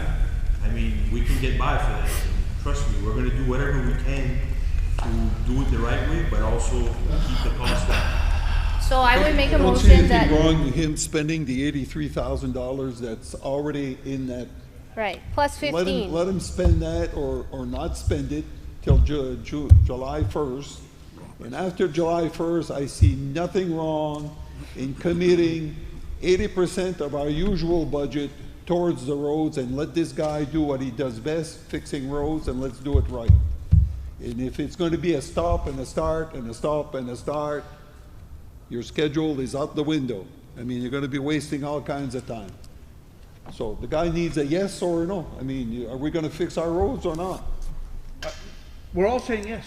Okay, so Yeah. let's fix So, our roads and let's Make a spend. motion, make a motion. I make a motion that we spend the rest of the money on fixing roads in today's budget, and that we allow him to spend $280,000 starting July 1st in the next budget. 280,000 would be Yes. what?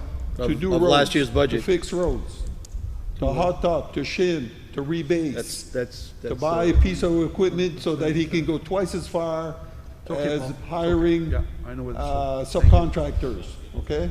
Yeah. All of that. Okay. There's a motion, is there a second?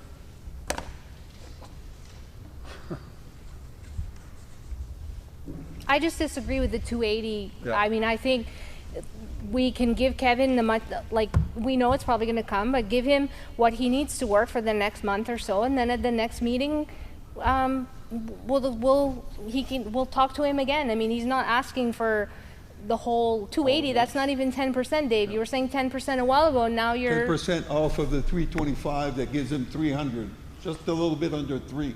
I'm saying 280 now. You want to make it 250, make it 250. Okay, before we continue with our discussion, we have a motion. Is there a second to that motion? Seeing done, the motion doesn't go anywhere. Is there another motion to move forward? Go ahead. Well, I'm comfortable making a motion that he spends the 83 and we give him an extra, 25,000. I guess really what I'm questioning is, you're trying to wait for what? At this point, you want him to come back to us with a figure in a month from now? No, we know how much he needs. Gary has a good point of waiting for the main figures to come in. We may get no money from them whatsoever. If we don't get money from them, that's a whole mill, right? So who are we to sit here and say, now we're gonna raise taxes a mill to do roads we decided to do, right? it's really kind of not fair to the taxpayer. We don't have to commit money today, because Kevin's not gonna go out and spend $380,000 today. So let's just put the guys to work for a month, let him start his priorities. He's not gonna run out of money or stop working, and maybe the next meeting we'll have better figures. And if we don't, I'm sorry, then but I agree with explain to me Dave. what you mean by that figure. What does that mean, that figure? Main revenue services, Oh, okay, they from usually main give us, revenue, you okay. know, $300,000, Yep. No, I which understand. we might not see. That's a whole mill. Yep. No, I understand. If we go spend Are you that, saying, Laurie, that if we don't get main revenue sharing coming in, that we're gonna scrap our Sharing, hot top yeah. account completely? no, that's not what I'm saying. Well, that's what I'm hearing. You're saying 1 mil, and 1 mil is the hot top account. And this is something that we've funded year over year over year, the same amount for hot topping, and I don't see why we should be reducing it. Not by more than 10%, if everybody else gets cut 10% first. He's not The asking hot for top that whole account should amount not right be now. used as a slush fund. He's not asking for the whole amount, We're Dave. talking about a dollar amount or dollar amounts that are going to be discussed during the budget process that we need to start as soon as we can. Which will be finished probably by the end of August, and our summer will be mostly gone. Okay, well, is there another motion to allow Kevin? Laura, do you want to make what your thought process was in a form of a motion? I'm willing to go at this point, you know, to Dave's point, I get it. I'm willing to go 50% of next year's budget. I mean, that keeps Kevin going for a couple of months until we hear what the revenue sharing is. Plus whatever he has Plus, in plus well, addition to he that. already has that, so. Yeah. There's a second to that. I just need to remind you, okay, that I'm supportive of fixing roads, but you're taking an action that has a price tag. And the longer we wait for the town meeting, the longer this process draws out, the longer it takes to send out tax bills and to get money coming back into the coffers. So I am also mindful of cash flow here.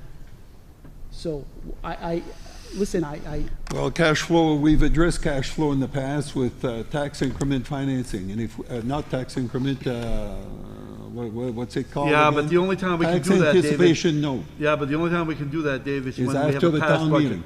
When we Right. have a passed budget. Yeah. That we don't have yet. Yeah, Okay. yeah, it'll have to be done after the town meeting, I understand that. Yeah. So that should not be an issue. I'm gonna second Laurie's motion for 150 in next year's budget, and the 82 in this year's budget. Motion and a second. Any more discussion? Does that work for you?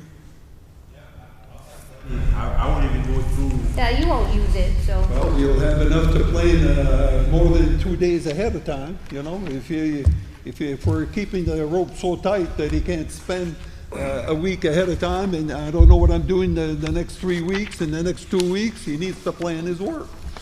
That's what happens, you know, when we get tackled with the idea that, you know, we need to cut this budget, cut this budget, cut this budget. Well, yeah, well, this is part of it. I mean, it's nice to think that we all have nice roads, but when people start We're not talking gonna about have cutting nice taxes, roads. We're this just is, gonna this have is, this is decent part of the roads. picture. Yeah, we're not making something pretty here, we're just making something practical. Okay, we have a motion and a second. Let's go to a vote. All in favor? Carried. Kevin. I'm looking at who's here. I'd like to, Mr. Modor, I'd like to move you on the, we do have you for Article 8 to consider a land use agreement for the sewer department, Endico septic site. Do you want to speak to that? I'm hoping to seek board approval. The proposal is that the Willett Farms would be able to farm 40 acres and to a barter premise that they would care for the Endico site. I don't want the fields to turn into brush or branches, because then it's part of maintaining our site license, keep it in good repair. And with speaking with Dave Willett of Willett Farms, he agreed there's an agreement, not legal at this point, but verbal understanding that we came to, that in lieu, with his services to care for the land, he'd be allowed to plant and farm the other 40 acres think that would be a win-win for the town, my department, and Willett Farms. You're okay with that? I spoke with the town manager. He strongly recommended, and I agreed, that a legal document, because of the term of the then agreement, he suggested we go to a contract, and it requires board approval to have that happen. And I'm here asking for that. Is there a motion? I make a motion that we do what was proposed here. Second. Motion by Dave, seconded by Doug. All in favor, or more discussion? I'm going to abstain just because I sit with Dave pretty much every day, and I think I would give Dave whatever he wants. So, just for the sake of not looking like I'm Conflict of interest. I understand. Okay. All right. So 3 in favor, 1 abstain. I need a motion to continue our meeting above and beyond the 2 hours, which we're already beyond. So moved. Moved by Doug. Is there a second? I'll second. David, all in favor to extend our meeting? Carried. Thank you, Mark. Yeah, appreciate it. that was easy. Yeah, let's do Article 9. To consider the police department request to change main PERS retirement plan for new officers. Are you guys speaking on this, or just you, Jamie? Ooh. Find it, though. Hoping to get a PowerPoint. No, we've got the, We have it we all, have the though. slides. Yeah. I was able to read it. So if you'd allow me just a few minutes, I'll kind of just go through this. Since you've already reviewed everything, I'll just kind of go through it quickly. And then if there are any questions, we can try to answer them. I may not have all the answers to your questions, but we can certainly get them if I don't know them already. So can I start anytime? Yeah. Okay. So the first slide I have with the big question mark is why are we proposing a change? So my introduction was, I'm not going to read it word for word, but basically what's happening, what we're starting to see, and it's a nationwide trend, is that we're having a hard time finding police officers because of all kinds of different things. But I think a lot of it is that people do not really desire our profession. And I think it's fair to say that we're kind of a rare breed these days. Things that have been going on throughout the country in the last few days or last few weeks really don't help things at all. We find right now that we're advertising for employees, and we're finding that nobody is applying. And then what we call poaching from other departments, we've tried that as well. And usually if you have better benefits or better pay, you can kind of entice somebody to come over to your department from another one. But we're at the point now where we're a little bit below the average as far as salaries go, but where we're way behind the ball as far as the average in Aroostook County is with our retirement. So what happened is that back in September we lost one of our 10-year veteran officers. He resigned to go do work that's not police work. He went off to do some stuff in the private sector. To have a guy that's going to stick around for 10 years, it's kind of hard to come by these days. So Chief Dubois and I, we sat down and we thought, well, what can we do to try to fill this position? So we discussed the wages, like I said, and our wages are fair. We're in the ballpark. We're a little bit under, but the other thing we looked at was health benefits. And most of our young guys are single, so they're under the plan where they don't pay anything. So we have no incentive for them because they're getting the best incentive already with the 100% covered plan. So we looked at retirement. So I took it upon myself to start polling other departments. I think it would be safe to say that we're the only department in the state of Maine that's requiring our police officers to work till the age of 65.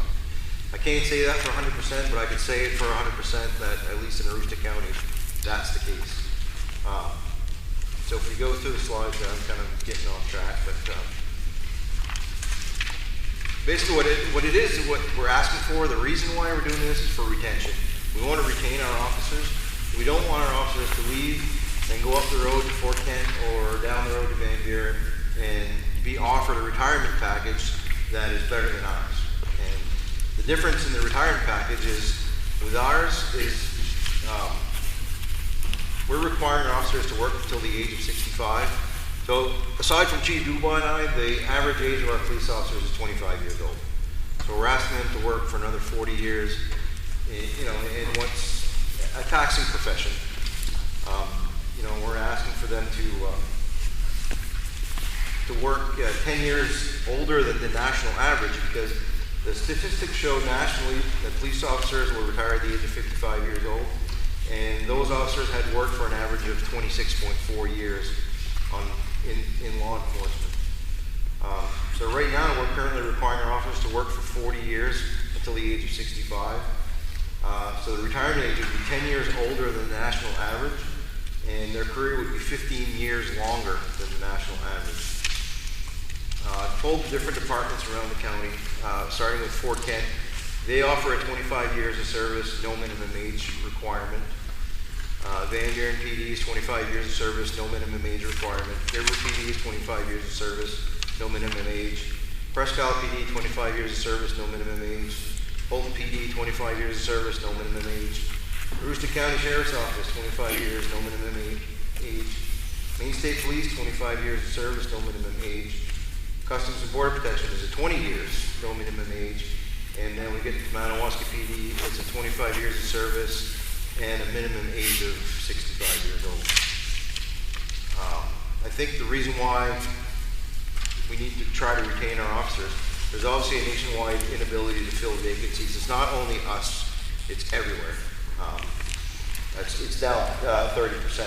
And the cost to train a new officer at the Maine Criminal Justice Academy is about $40,000. So if one of our guys leaves here to go to another department and we hire somebody that's fresh off the street, we're looking at investing $40,000 into this officer. And like I said, the guys right now can go 20 miles in either direction and work, for about the same pay, but a better retirement. So they'd be retiring at the age of somewhere between 50 and 55 rather than 65. Another there are some disqualifying standards as well. So we hire a guy that kind of comes into the PD, he's a good guy, looks good on paper, has a nice resume, and then we put him through the polygraph, which is mandated by the state, and through the academy. We put him through a psychiatric evaluation, we put him through a physical fitness test. All these standards they have to meet before they're accepted to the academy. A lot of people don't meet those standards. So, what percentage of police applicants get hired? So 35% of test takers pass the exam, only 10% of those applicants are offered jobs, according to a career police officer on the police recruiter blog. Then you look at the physical fitness standards, the psychological evaluations, the polygraph tests. Just in the last 3 years, we've hired 4 officers that we haven't been able to keep because of those requirements. They haven't been able to meet those requirements. So, it's difficult getting people. Then you got to look at the larger agencies, the federal agencies. A lot of good candidates choose to work for state or federal agencies. We as a small municipality, we can't compete with the wages and benefits that the larger agencies and the federal agencies are offering their applicants.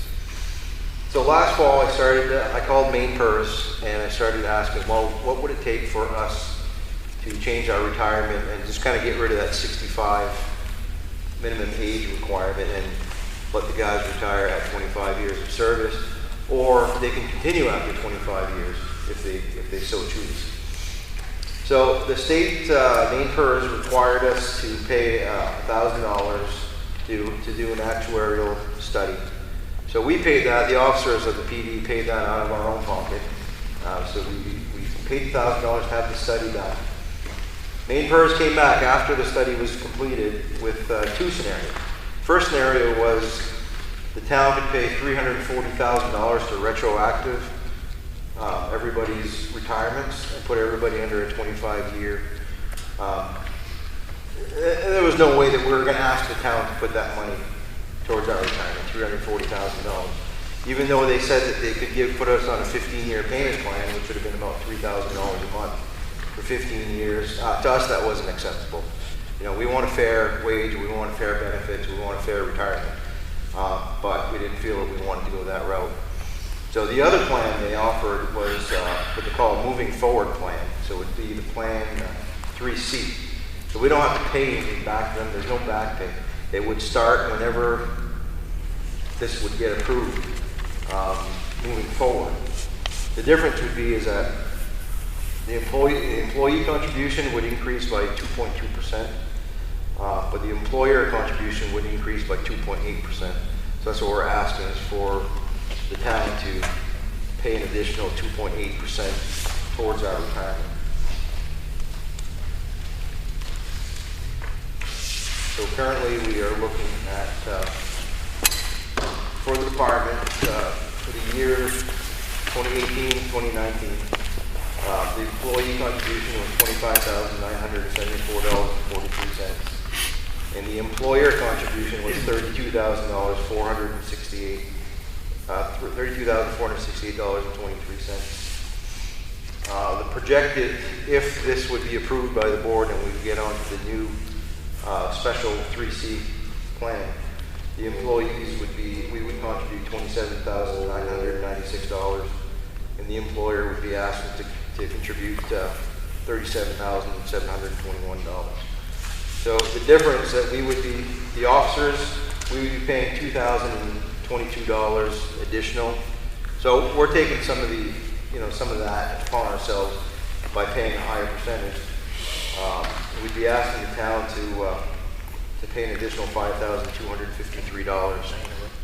Yeah. I know Jamie's using a lot of the big numbers, but with the officers, it comes out to approximately 40 cents an hour that the town would be picking up per officer in the for wages. That's what it would cost. So yeah, I was actually breaking it down. So everybody was afraid of big numbers. That's why I started at $340,000 and kind of working our way down to $5,000 divided by 6 officers would be $875, which, like Chief Dubois said, is equivalent to about 40 cents per hour that we would be asking to be contributed to the officers' retirement benefit. Not an additional 40 cents per hour in our paycheck, but towards our retirement.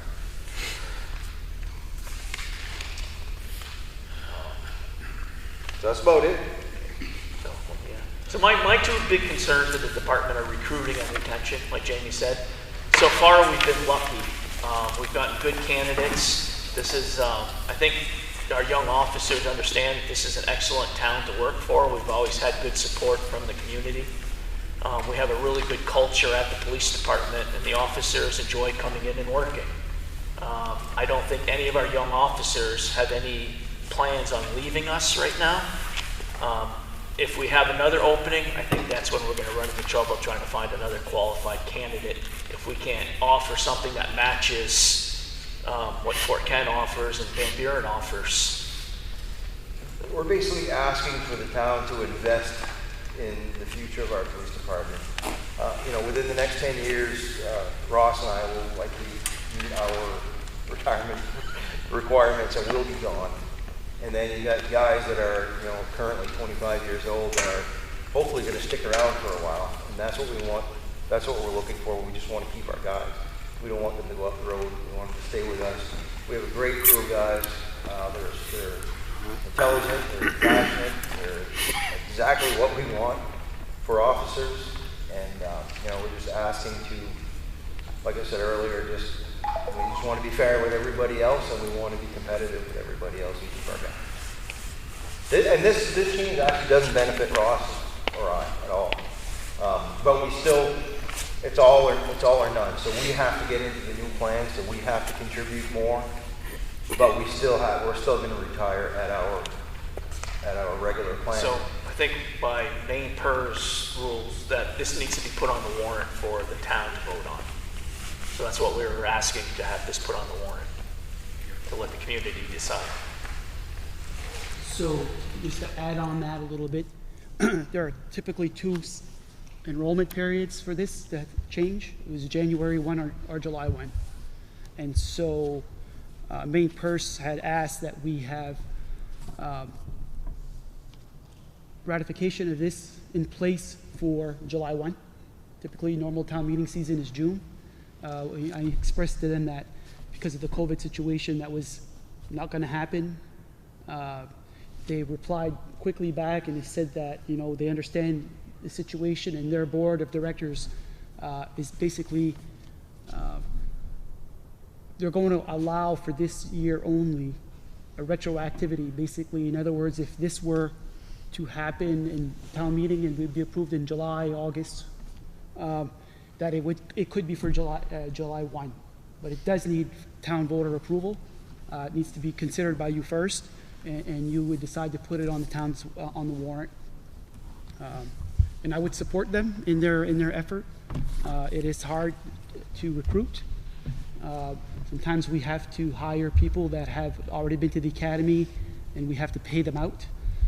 Pay out the other police departments that have made those investments in the academy, and that's costly too. And so when we can afford to retain and recruit without having to pay other communities for the investments that they've made in their officers for the academy, that pays itself off. So I'm going to throw my support behind the police department on this one. I think it makes sense. Are we looking for a motion here, Don? We would have to, yeah. I make a motion that we move on this proposal that was proposed here today. I think it's important that we stay competitive and that our officers are well taken care of. So let's put them on the agenda for the next, For a warrant article.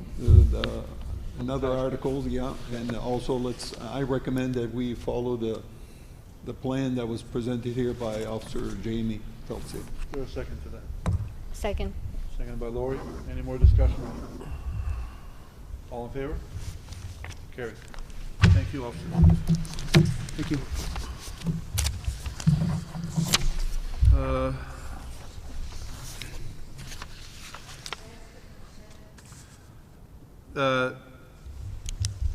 That's where we're going right now.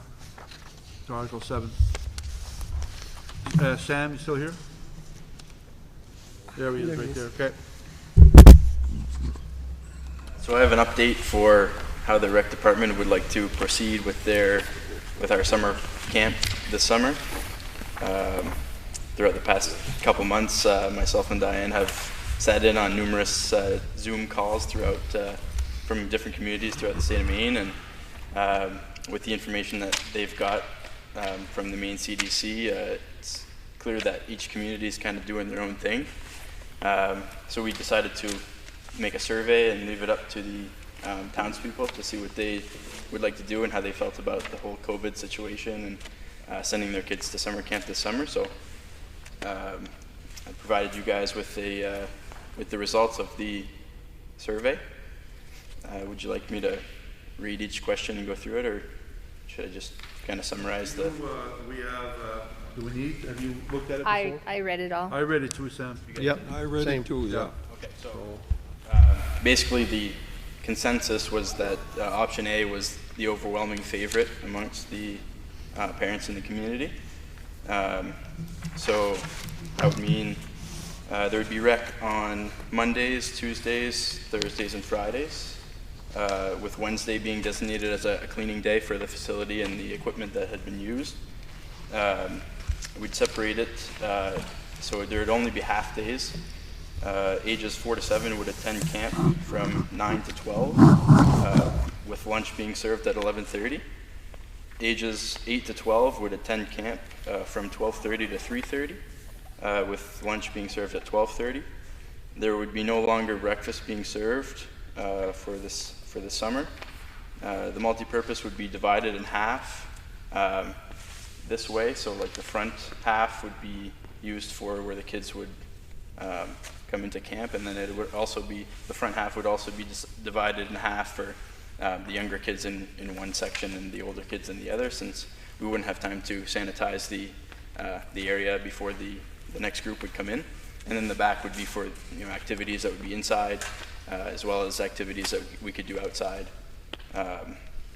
So campers and staff would be placed in small groups, and the campers would remain in those small groups throughout the duration of the 6-week summer program.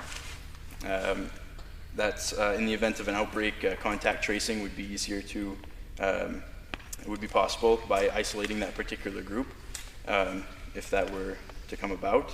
And then the activities that we would do with the kids would be ones that social distancing is possible. So that limits us, but we've been getting a lot of information from the main rec association, and they have a lot of creative ideas, as well as me and Diane have been going back and forth throughout the couple months that we had been home. So we have a lot of ideas to try to keep this summer program still fun for the kids while adhering to the social distancing guidelines. So that's basically what we have proposed. There's some key differences between how we would run our normal program to how our modified program would look this year. First of all, no full day camp, just half day. We'd be closed on Wednesdays for cleaning purposes. No breakfast served. No traveling for activities like usual. We would go, usually every Friday, we would go on an excursion outside of the rec somewhere in the local area. That would no longer be possible, seeing as you know, the social distancing and no buses being allowed. And then only social distance approved activities. We are proposing a revised camp price of $100. That's up $5 from the normal, last year's half-day camp price. I think it would just be, it hasn't been revised in a number of years, and we just feel like even $100 would be not only a fair price, but it would just make it easier for all the parents and staff and us. And so that's what we're proposing. And then the second question that we had on the survey was a checklist of what the parents deem necessary for them to feel safe sending their kids to summer camp.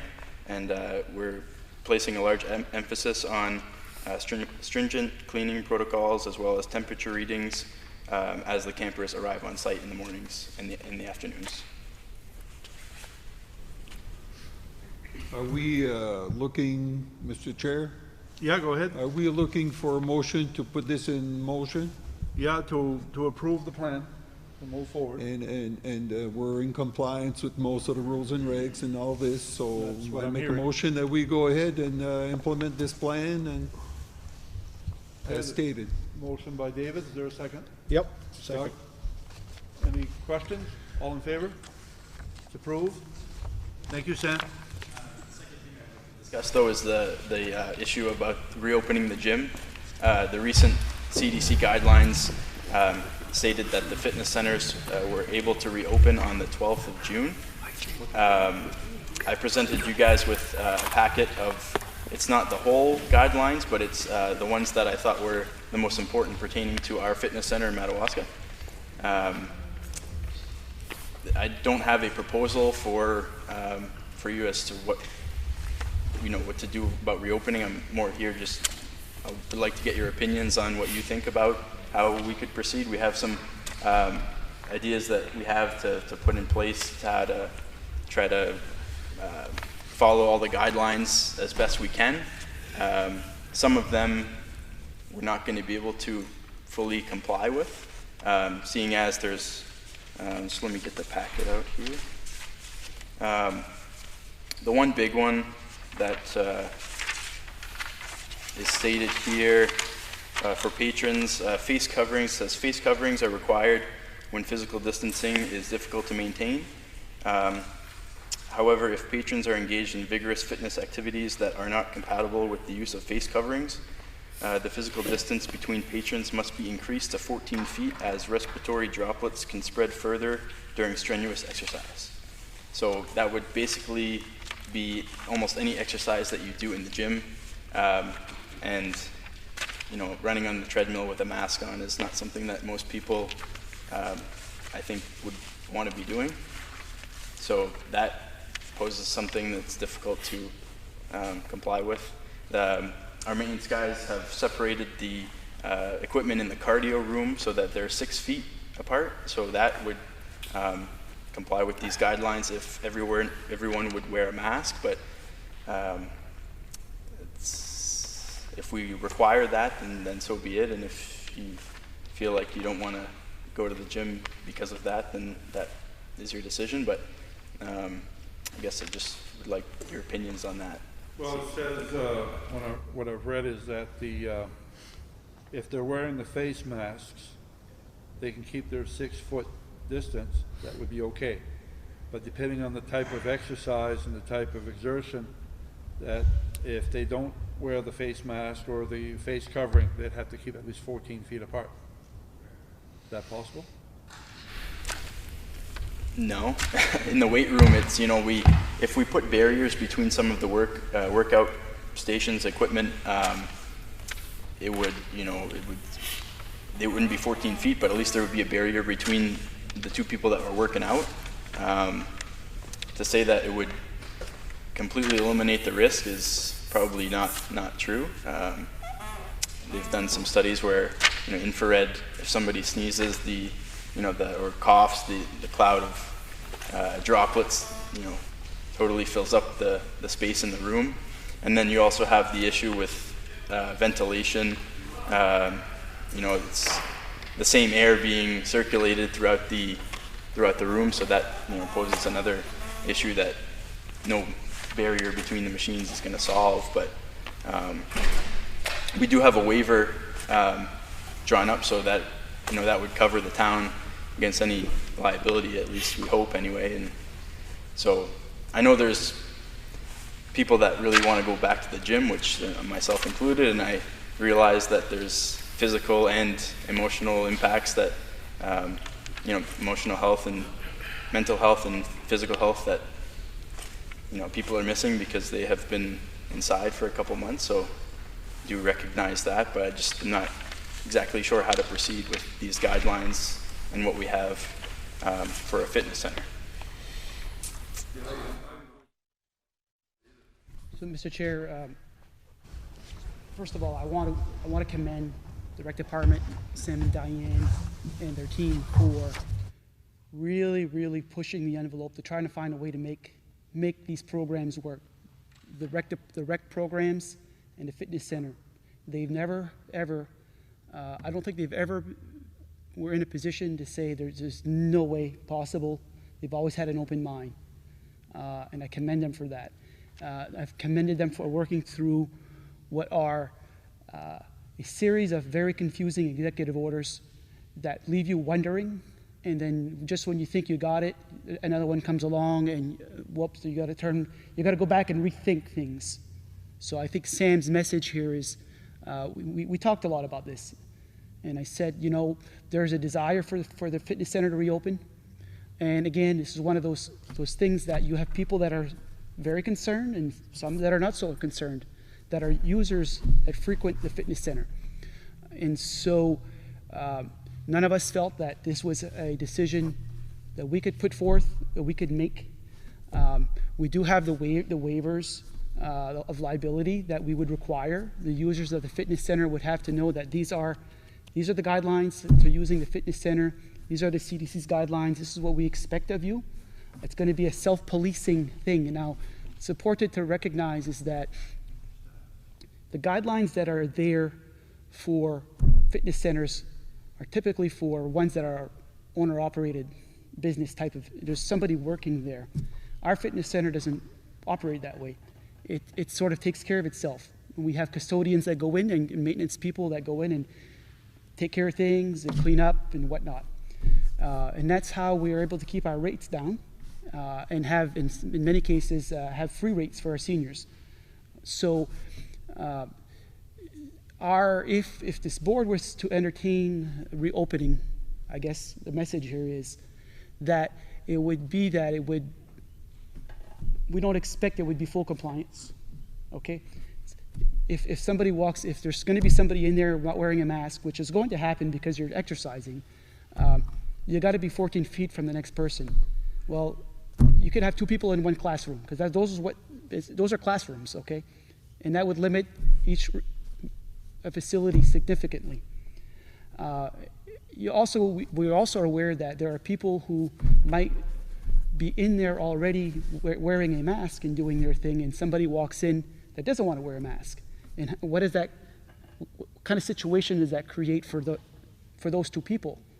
So, the expectation, or what I've told Sam, is let the user agreement dictate how things are going to work.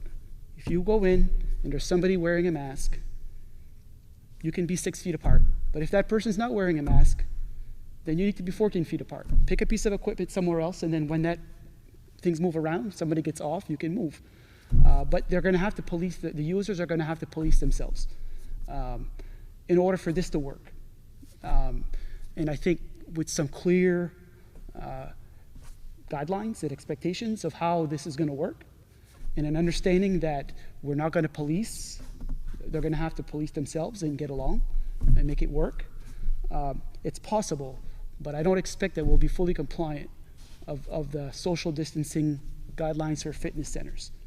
And so we wanted to, this is the best that we can do. I've tasked them, we've worked together, we've looked at putting dividers, moving things around. They really challenged them to find solutions.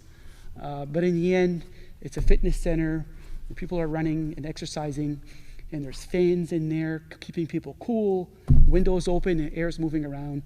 The stuff is gonna, if there's something there, it's gonna spread. There's no little divider that's going to keep this stuff from moving around. So we felt that having an open mind, we wanted to put it before this board for consideration. The date that we can reopen is June 12. We're going to do, if the desire is to reopen, we're going to do whatever we can to mitigate any risks, that what we can do, what's within our control. But it's going to be a team effort between the users and the fitness and the rec department to make this thing work. So with that said, we're asking for you as a board to give us a yay or nay as whether or not we're going to open the fitness center under the terms that we've just discussed. So that's what you're looking for, just a vote? We don't need to bring this any further? Nope. Okay. What are your feelings? I make a motion that we move ahead to open June 12th with the proper precautions. Motion by Dave, is there a second? Second. Lori? Any more discussion? All in favor? Carried.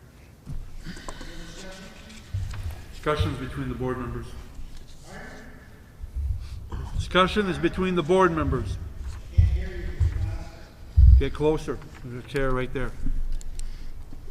It's only if you do have issues, though, Sam, like major things, you're going to bring it back up to us, right? Absolutely. Because this doesn't hurt to try.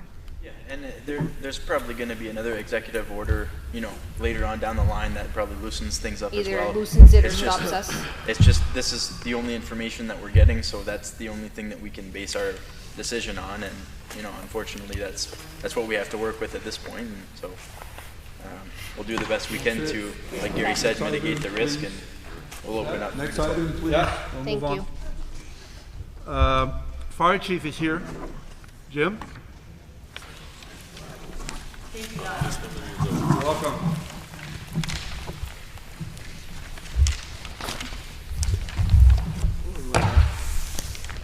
Jim, you've got a piece of equipment that you're talking about from Reliance Equipment that would need to be taken care of. Is that correct? And you need permission to take that money out of your reserve to be able to do that. That repair is between 17.1 and 18.1 thousand. And that's for the E4.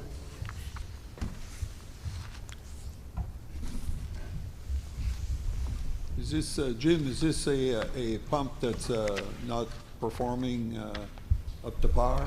Yeah, the pump is not pumping at all. The gears are crashing in between each other.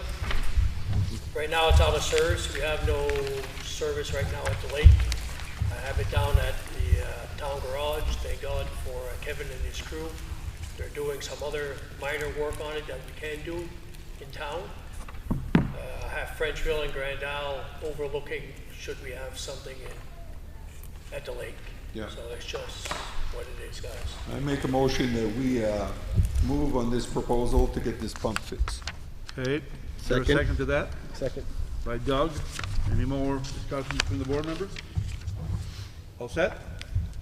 All in favor? Thank you. Thank you, Jim. Thanks, Jim. I think we've pretty much gone through the potential people, the employees or whoever. Let's go back to we still have some articles under other business. To consider the sale of town properties by the Board of Selectmen, terms to be approved at the annual town meeting. Let's start with that one. Gary? So we have a couple of properties where individuals are interested in purchasing. One is the property that we have in Frenchville, which is on the town line of Madawaska, and it's the former, it's the old town pit. And so we haven't really extracted any materials in there for a long time. There is a party that's interested in purchasing that property. They've been asking for a little while now. The legal opinion that we have, we wanted to make sure that we knew what the disposition or how we would be able to sell the property, and it does need to go to town meeting. And so with that said, I think we would want to have this board consider whether or not we want to sell that property. Kevin is here, we can talk about the pit and that, you know, what's going on over there. Should we decide to put it on a town meeting warrant, we would want to know, we would want you guys to determine the terms of the sale. Are we doing sealed bid? Is there going to be a minimum bid? And those terms would be ratified by the townspeople. I know that there's an interest in having a decision on this sooner than later. The whole COVID thing is putting a monkey wrench into the town meeting process, which doesn't work very well right now. I'm not sure if there's anything that we can do to fast track that sale without having a town meeting at this point. Nothing that I've gotten legally that says that we can. We could lease the property. It's something that we could do if we wanted to. You guys as a board would have the discretion to do that. But the parties that are interested in the property who would be leased, the leasee, if you will, would have to understand, I guess, that if they make any improvements or if they spend monies there, that, you know, it's not a guarantee that if you guys decide to go by sealed bid for that property with a minimum bid, that they would be the ultimate purchaser of that property if they were to win the bid. So there is a possibility that if they wanted to get on that property, the persons that's interested in there, the contractors, that you could do that through a lease process right now. Fairly simple. I think we could have something drawn up. But that, you know, there is a risk by the leasee that, you know, they don't get the winning bid for that property if this board so chooses to put it to the town meeting, and assuming that the townspeople would support the sale of that property. We have another property in town, which is over on undeveloped Canaan Street, over by Martin's. And there's a property owner there that would like to buy what shows on our map as an undeveloped road, an extension of Canaan Street. And there's an interest to buy that as well. Same thing applies here. We would have to go to town meeting. I have some information that I got from the assessing office and the code enforcement that we wanted to make sure that that area up there was in part of a subdivision in the past. That was typically when properties are developed or pieces of properties are developed, they're part of a subdivision plan that's approved. We haven't been able to find any subdivision plans for that. We've checked the registry of deeds, we've looked in our records, and we're not seeing anything there. So it's not like we would have to modify a subdivision plan or look for amendments to that to make this sale happen. It would be a pretty straightforward process, I believe. Okay, well, we've got the options, two options. If we want to consider even the possibility of selling these properties or leasing these properties. The one on Canaan Street, let me expand on that a little bit. I think there would have to be some legal work to redefine the boundaries of that. I don't think the party is interested in, who is primarily interested interested in the whole length of it, so it might take some legal work to draft a deed to split the parcel, if you will, break off a piece. I don't think there needs to be, well, maybe there would need to be some survey work. We would have to, consider the cost of that as well. Survey work is in the process of being done right now to survey the property. I think it would be minimal, but it would certainly be at the expense of the people receiving it, if they want more to subdivide it or whatever. Right. So what I think the decision for you as a board is, do you want to put that before the voters to sell? And I think we should let Kevin, I'll finish my part, and we'll let Kevin talk about the viability of the pit for our own use. Whether or not you as a board would decide to put that on the town's warrant for the voters to decide, and what would the terms be? Minimum bid, sealed bid, those kinds of things. I don't know if you necessarily need to have a decision here today. We have time. We're going to have another board meeting or two for sure before a town meeting. So I can work on the warrant language, plug in the details of it for the town meeting and for this board to reconsider at a later time. I think for now, at a very minimum, I wanted to get it out there for you. And if you give me the authorization to keep moving forward, we'll keep moving forward, developing that the article, if you will.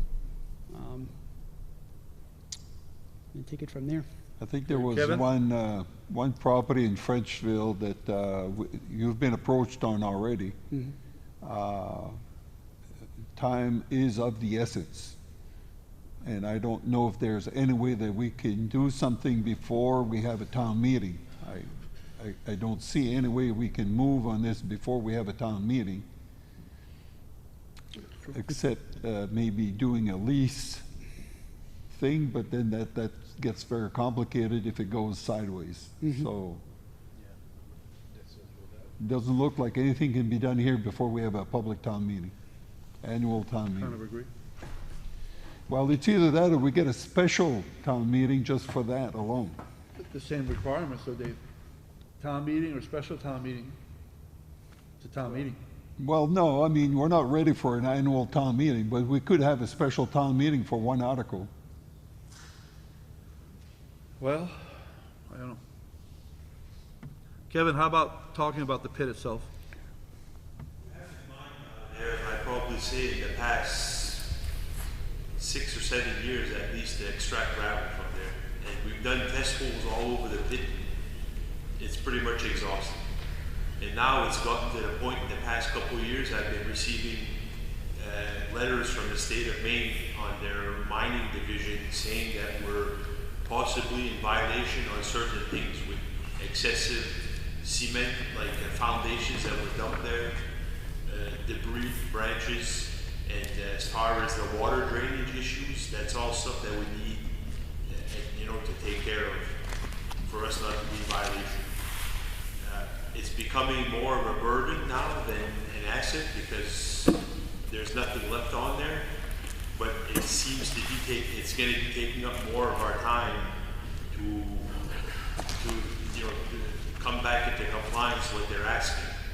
And we're paying taxes on there. I think it's $400 or $600 a year, and I'm paying a $400 annual mining fee that we are no longer using. Which I contacted them, and I think that we can bring it down to about 100 or 150, a year because we're no longer extracting off of there. But I think that if we had the chance to sell it and, get some money out of it, I think maybe it's the right move. The only thing I ask, if you consider that if the town does decide to sell it, or the townspeople, that the money comes back to the public works in our account for some kind of maintenance or, what I mean, for repairing of roads or equipment or something. So on the wording of the article would say that the sale of the money would go to a particular, you could do that, I think. I think that's legal, as long as you word it correctly. It's how you word the article. Yeah. So you could dedicate those revenues to a reserve account for public works. Yeah. And then from there, you would be the trustee. The board, should it be approved, the board would be the trustee of dispersing those funds. Okay.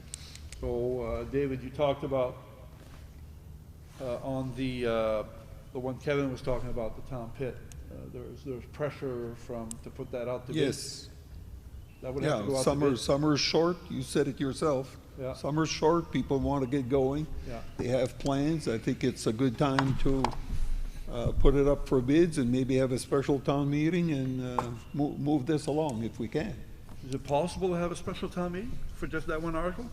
I mean, it's possible, but how does that work with the So COVID? right now, under Executive Order 53, we can't have a town meeting of more than 50 people, including staff, board. So we're trying to work through that right now and make sense of what that is. If we find out that, we just have the one article, I don't think you're gonna have 50 people there just for that one article, I don't think. But maybe you could. You could allow the 50 to come in and do their voting and then.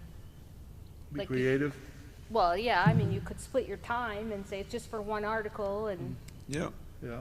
I There's don't know. more than, If if you're there's that more than much in a 50 people, rush. you could have them rotate. You do the first 40, let's say, then the second, whatever, if there Yeah, is. it won't But take long to read normally- the article. The only thing for that is if the article in gets these special amended. town meetings, normally Yeah. you don't have that many people showing up anyways. They're not that interested. The only thing about having a split like that is if the article would be amended on the floor, then you would have to bring back the first group. Well, It's complicated. I suppose we could have all kinds of scenarios where it could be complicated, but it could be very simple as well. Yeah, potentially could be, but hey. So, what do you wanna do? I think we should move on doing a special town meeting for the property in Frenchville and to get that going at ASAP. Is there a motion? That's a motion. Which would include the writing of the article. Would there be, to present to the taxpayer, it would be a sealed bid, Yeah, right? yeah. Is there a minimum amount that you want to put? To be, the We, sealed, the we bid would have certainly, we certainly should entertain a minimum amount, yes. And what would that minimum amount be? Make it 35 grand, plus cleaning the site. Cleaning the site, removing. They take care of the site and Well, put if it they in pick it up- compliance. If they pick it up in that sale. They that's- assume all liabilities that's there. Yeah, assume all liabilities. Do we have any idea what they want to do with this property? I mean, is it worth that much? And I don't know what the scenario is here with this property.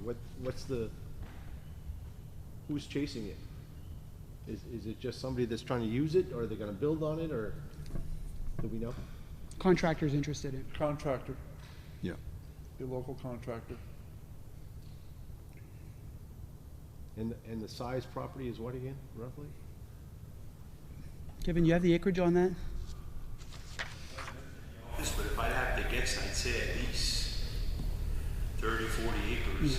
The assessed value is, by the town of Frenchville, is Right around 20 grand. somewhere around 20, right? Is that what it was, Gary?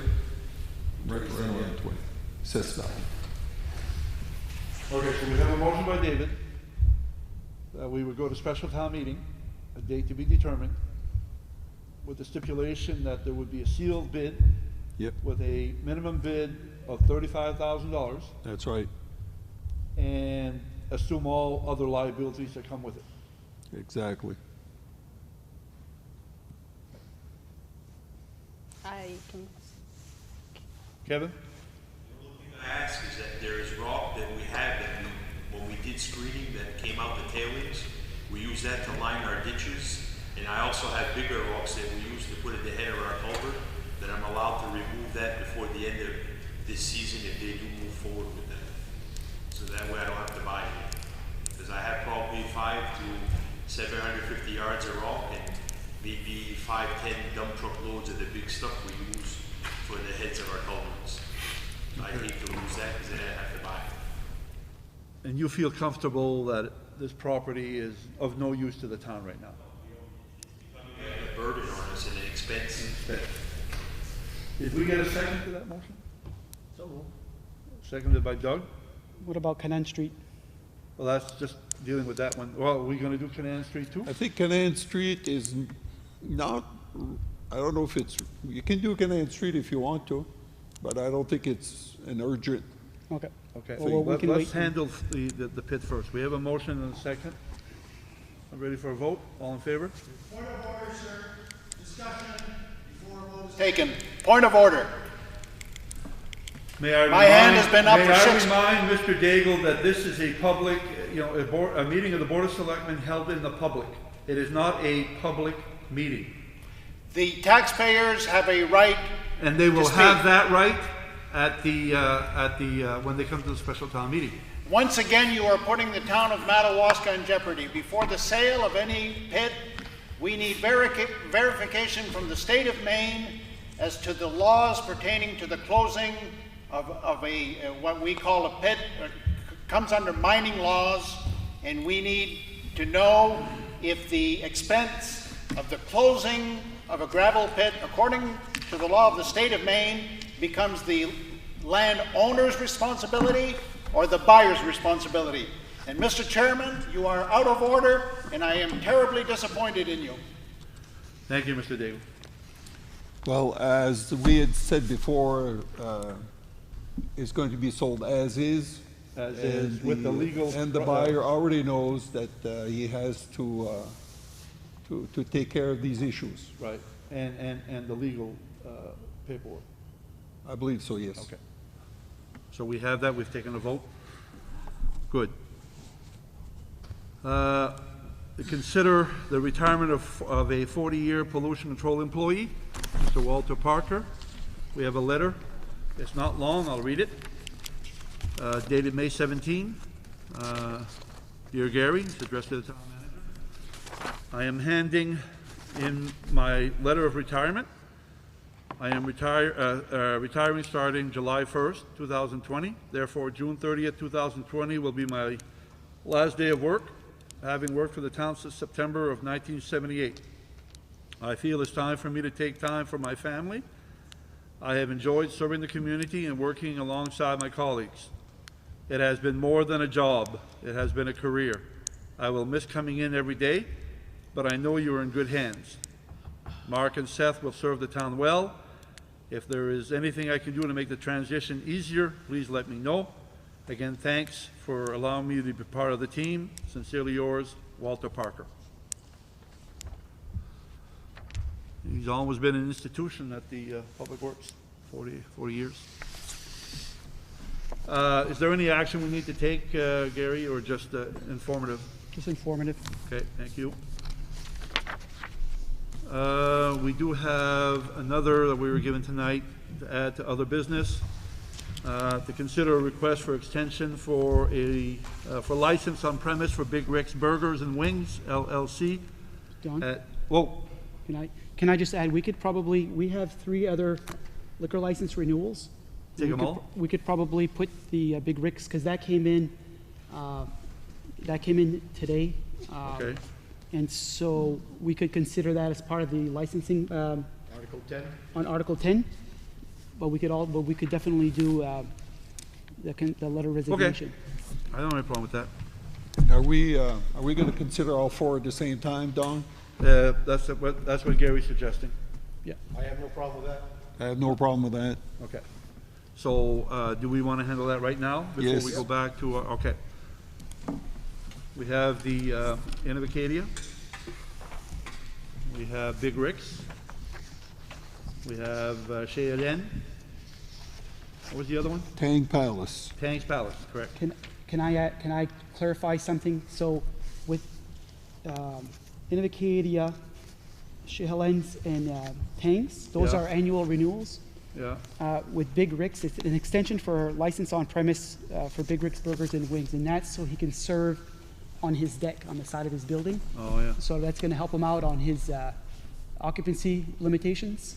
And so we got that in here. We wanted to get that done for him as their potential reopening. Okay. I make a motion that we accept all these applications as is. Moved by David. Is there a second? Second. Any discussion? All in favor? Carried.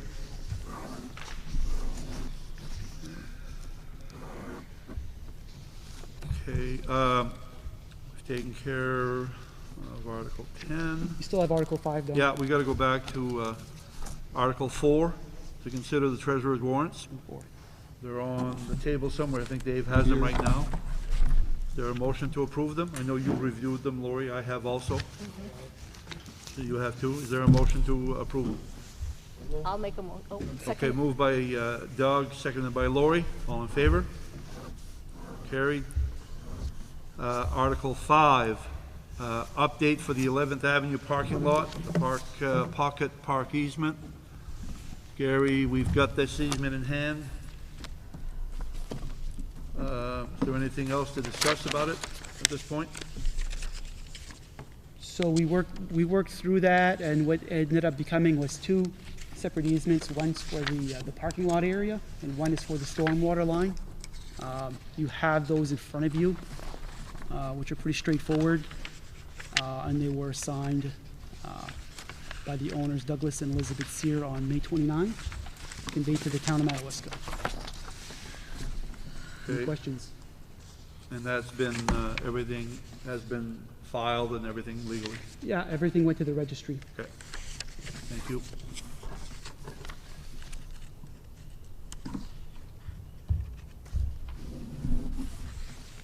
Okay, to consider a letter of resignation from a planning board member. We have a copy of the letter addressed to Andrew Dubé. It's an email. Writing to let you know formally that as of June 3, 2020, I am resigning my post on the planning committee. My term ends next June 2021, but my time must end now. Sincerely, Thomas Schneck. Again, I've known Tom for a long time. He's worked very hard. I wish him the best as he moves forward with whatever endeavors he has for his future. So I don't think we need a motion at this point, but we do have an opening, or more than one, probably. Well, as the board, selectmen appoint the planning board, it would be good for you to accept the letter of resignation. You want us to accept it? Okay, we can do that. Is there a motion to accept? Moved by Doug. Is there a second? Second. Seconded by Lori. Any other discussion on the resignation? All in favor? Okay. We have, we already have one vacancy. Now we have two vacancies on the planning board. Is that correct? Yes, we're gonna have to put out an advertisement to try to solicit some interest. We still have some vacancies on the Board of Appeals. We've advertised numerous times with not a lot of interest for people who want to serve. So what we'll do is we'll put a new ad out. We'll run it for a couple of weeks to start, see if we can find any interest, and if anybody has any, if there's anybody here who knows anybody who might want to serve in one of those positions, send their name down, and they can be appointed by the board. Okay, thank you. And you usually advertise where for that? Fiddlehead Focus, St. John Valley. Fiddlehead Focus, okay. How about our website? And we can put it up Facebook, on our website. Whatever. Okay. I think that brings us to Article 12. Yeah, this is done. To consider the town manager's operations update report. So this was done prior to Executive Order 53 by the governor. You have what is basically an operational plan that I've updated from when we started this whole COVID thing. What each department is going to be operating as. I mean, we're pretty much back to business. Trying to practice social distancing, wearing masks if we're close to other people and things like that. What was different in here than what's changed is obviously the fitness center. Things kind of changed for a while. We didn't know when we were going to be open. We didn't think we were going to get guidance quickly because there was a potential reopening date. What was it? June 1st, I think. and then that got pushed back, and there was no word at all. But finally, we got some guidance on there. So you have the operational plan for the town's departments, in which are pretty much open. The rec department has given you their plans for the fitness center and the rec programs. The big, what's really the most complicating thing right now, so under Executive Order 53, which would have been nice to have a couple of days sooner than this agenda was posted, we could have a meeting of 50 people, up to 50 people, inside or outside, as long as we meet 6-foot distancing guidelines. So there was no square footage? Right. Under the new order, there's no square footage or occupancy per square foot requirements like there were under the original order, which had us under community buildings, which followed the same guidance as retail spaces, which for facilities of less than 7,500 square feet, we could only allow 5 customers into a space, into that space. And that's why we're here tonight. But under the new executive order, we could have 50 people up to. Same thing applies for town meeting. And so that's where it gets a little tricky. Under the executive order, it says that if you have a town meeting where typically you'll be 50 people or less, you can have your town meeting. If you have a town meeting where there's typically 50 people or more, then you really can't have that town meeting. And the option is you could adopt your budget by referendum. And so right now, I think the school is looking at potentially a budget adoption by referendum, which if they do decide to move in that direction, assuming they get through the budget process, that would be at the July 14 elections with the state and local elections. I don't know if they made up their mind on that yet, but that's the guidance that we're all getting.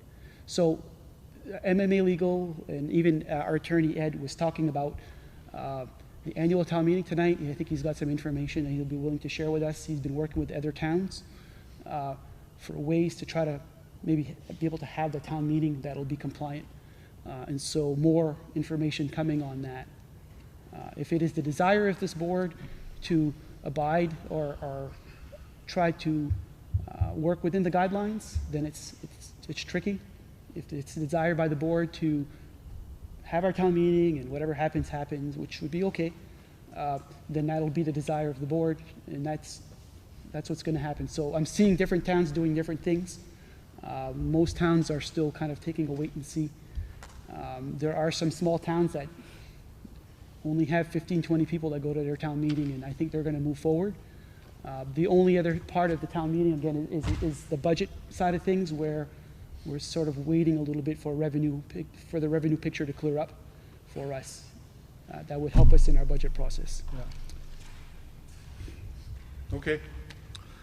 Is that the end of that Article 12? Yes. Okay, thank you. We have one more article to deal with, and it's Article 13. Don, I do. Did I miss something? Yeah, I was supposed to put something here on other business, which is the, and I sent it to your emails, which is the MMA LPC. Oh, yeah. Nomination form. Yeah. Is that something you're on right now? I am on the LPC, yes. I've been on there for 3 years. I read that you'd like to continue on that? Yeah, and so what happens with LPC, it's set up like the state districts for state representatives. And there are 2 representatives from the county. One is myself, and the other one is Dennis Marker from Caribou, city manager of Caribou, who served. So nominations are out, and what's going to happen is other towns could nominate their own town officials or town managers. There'll be an election that's in the future, and you will all, as board members, get a ballot. Each of the towns will get a ballot in this district, and you will vote for who you want for your local LPC representative to MMA. But there needs to be a nomination for that. And and the question can also always be raised if are there any board members that might be interested also, right?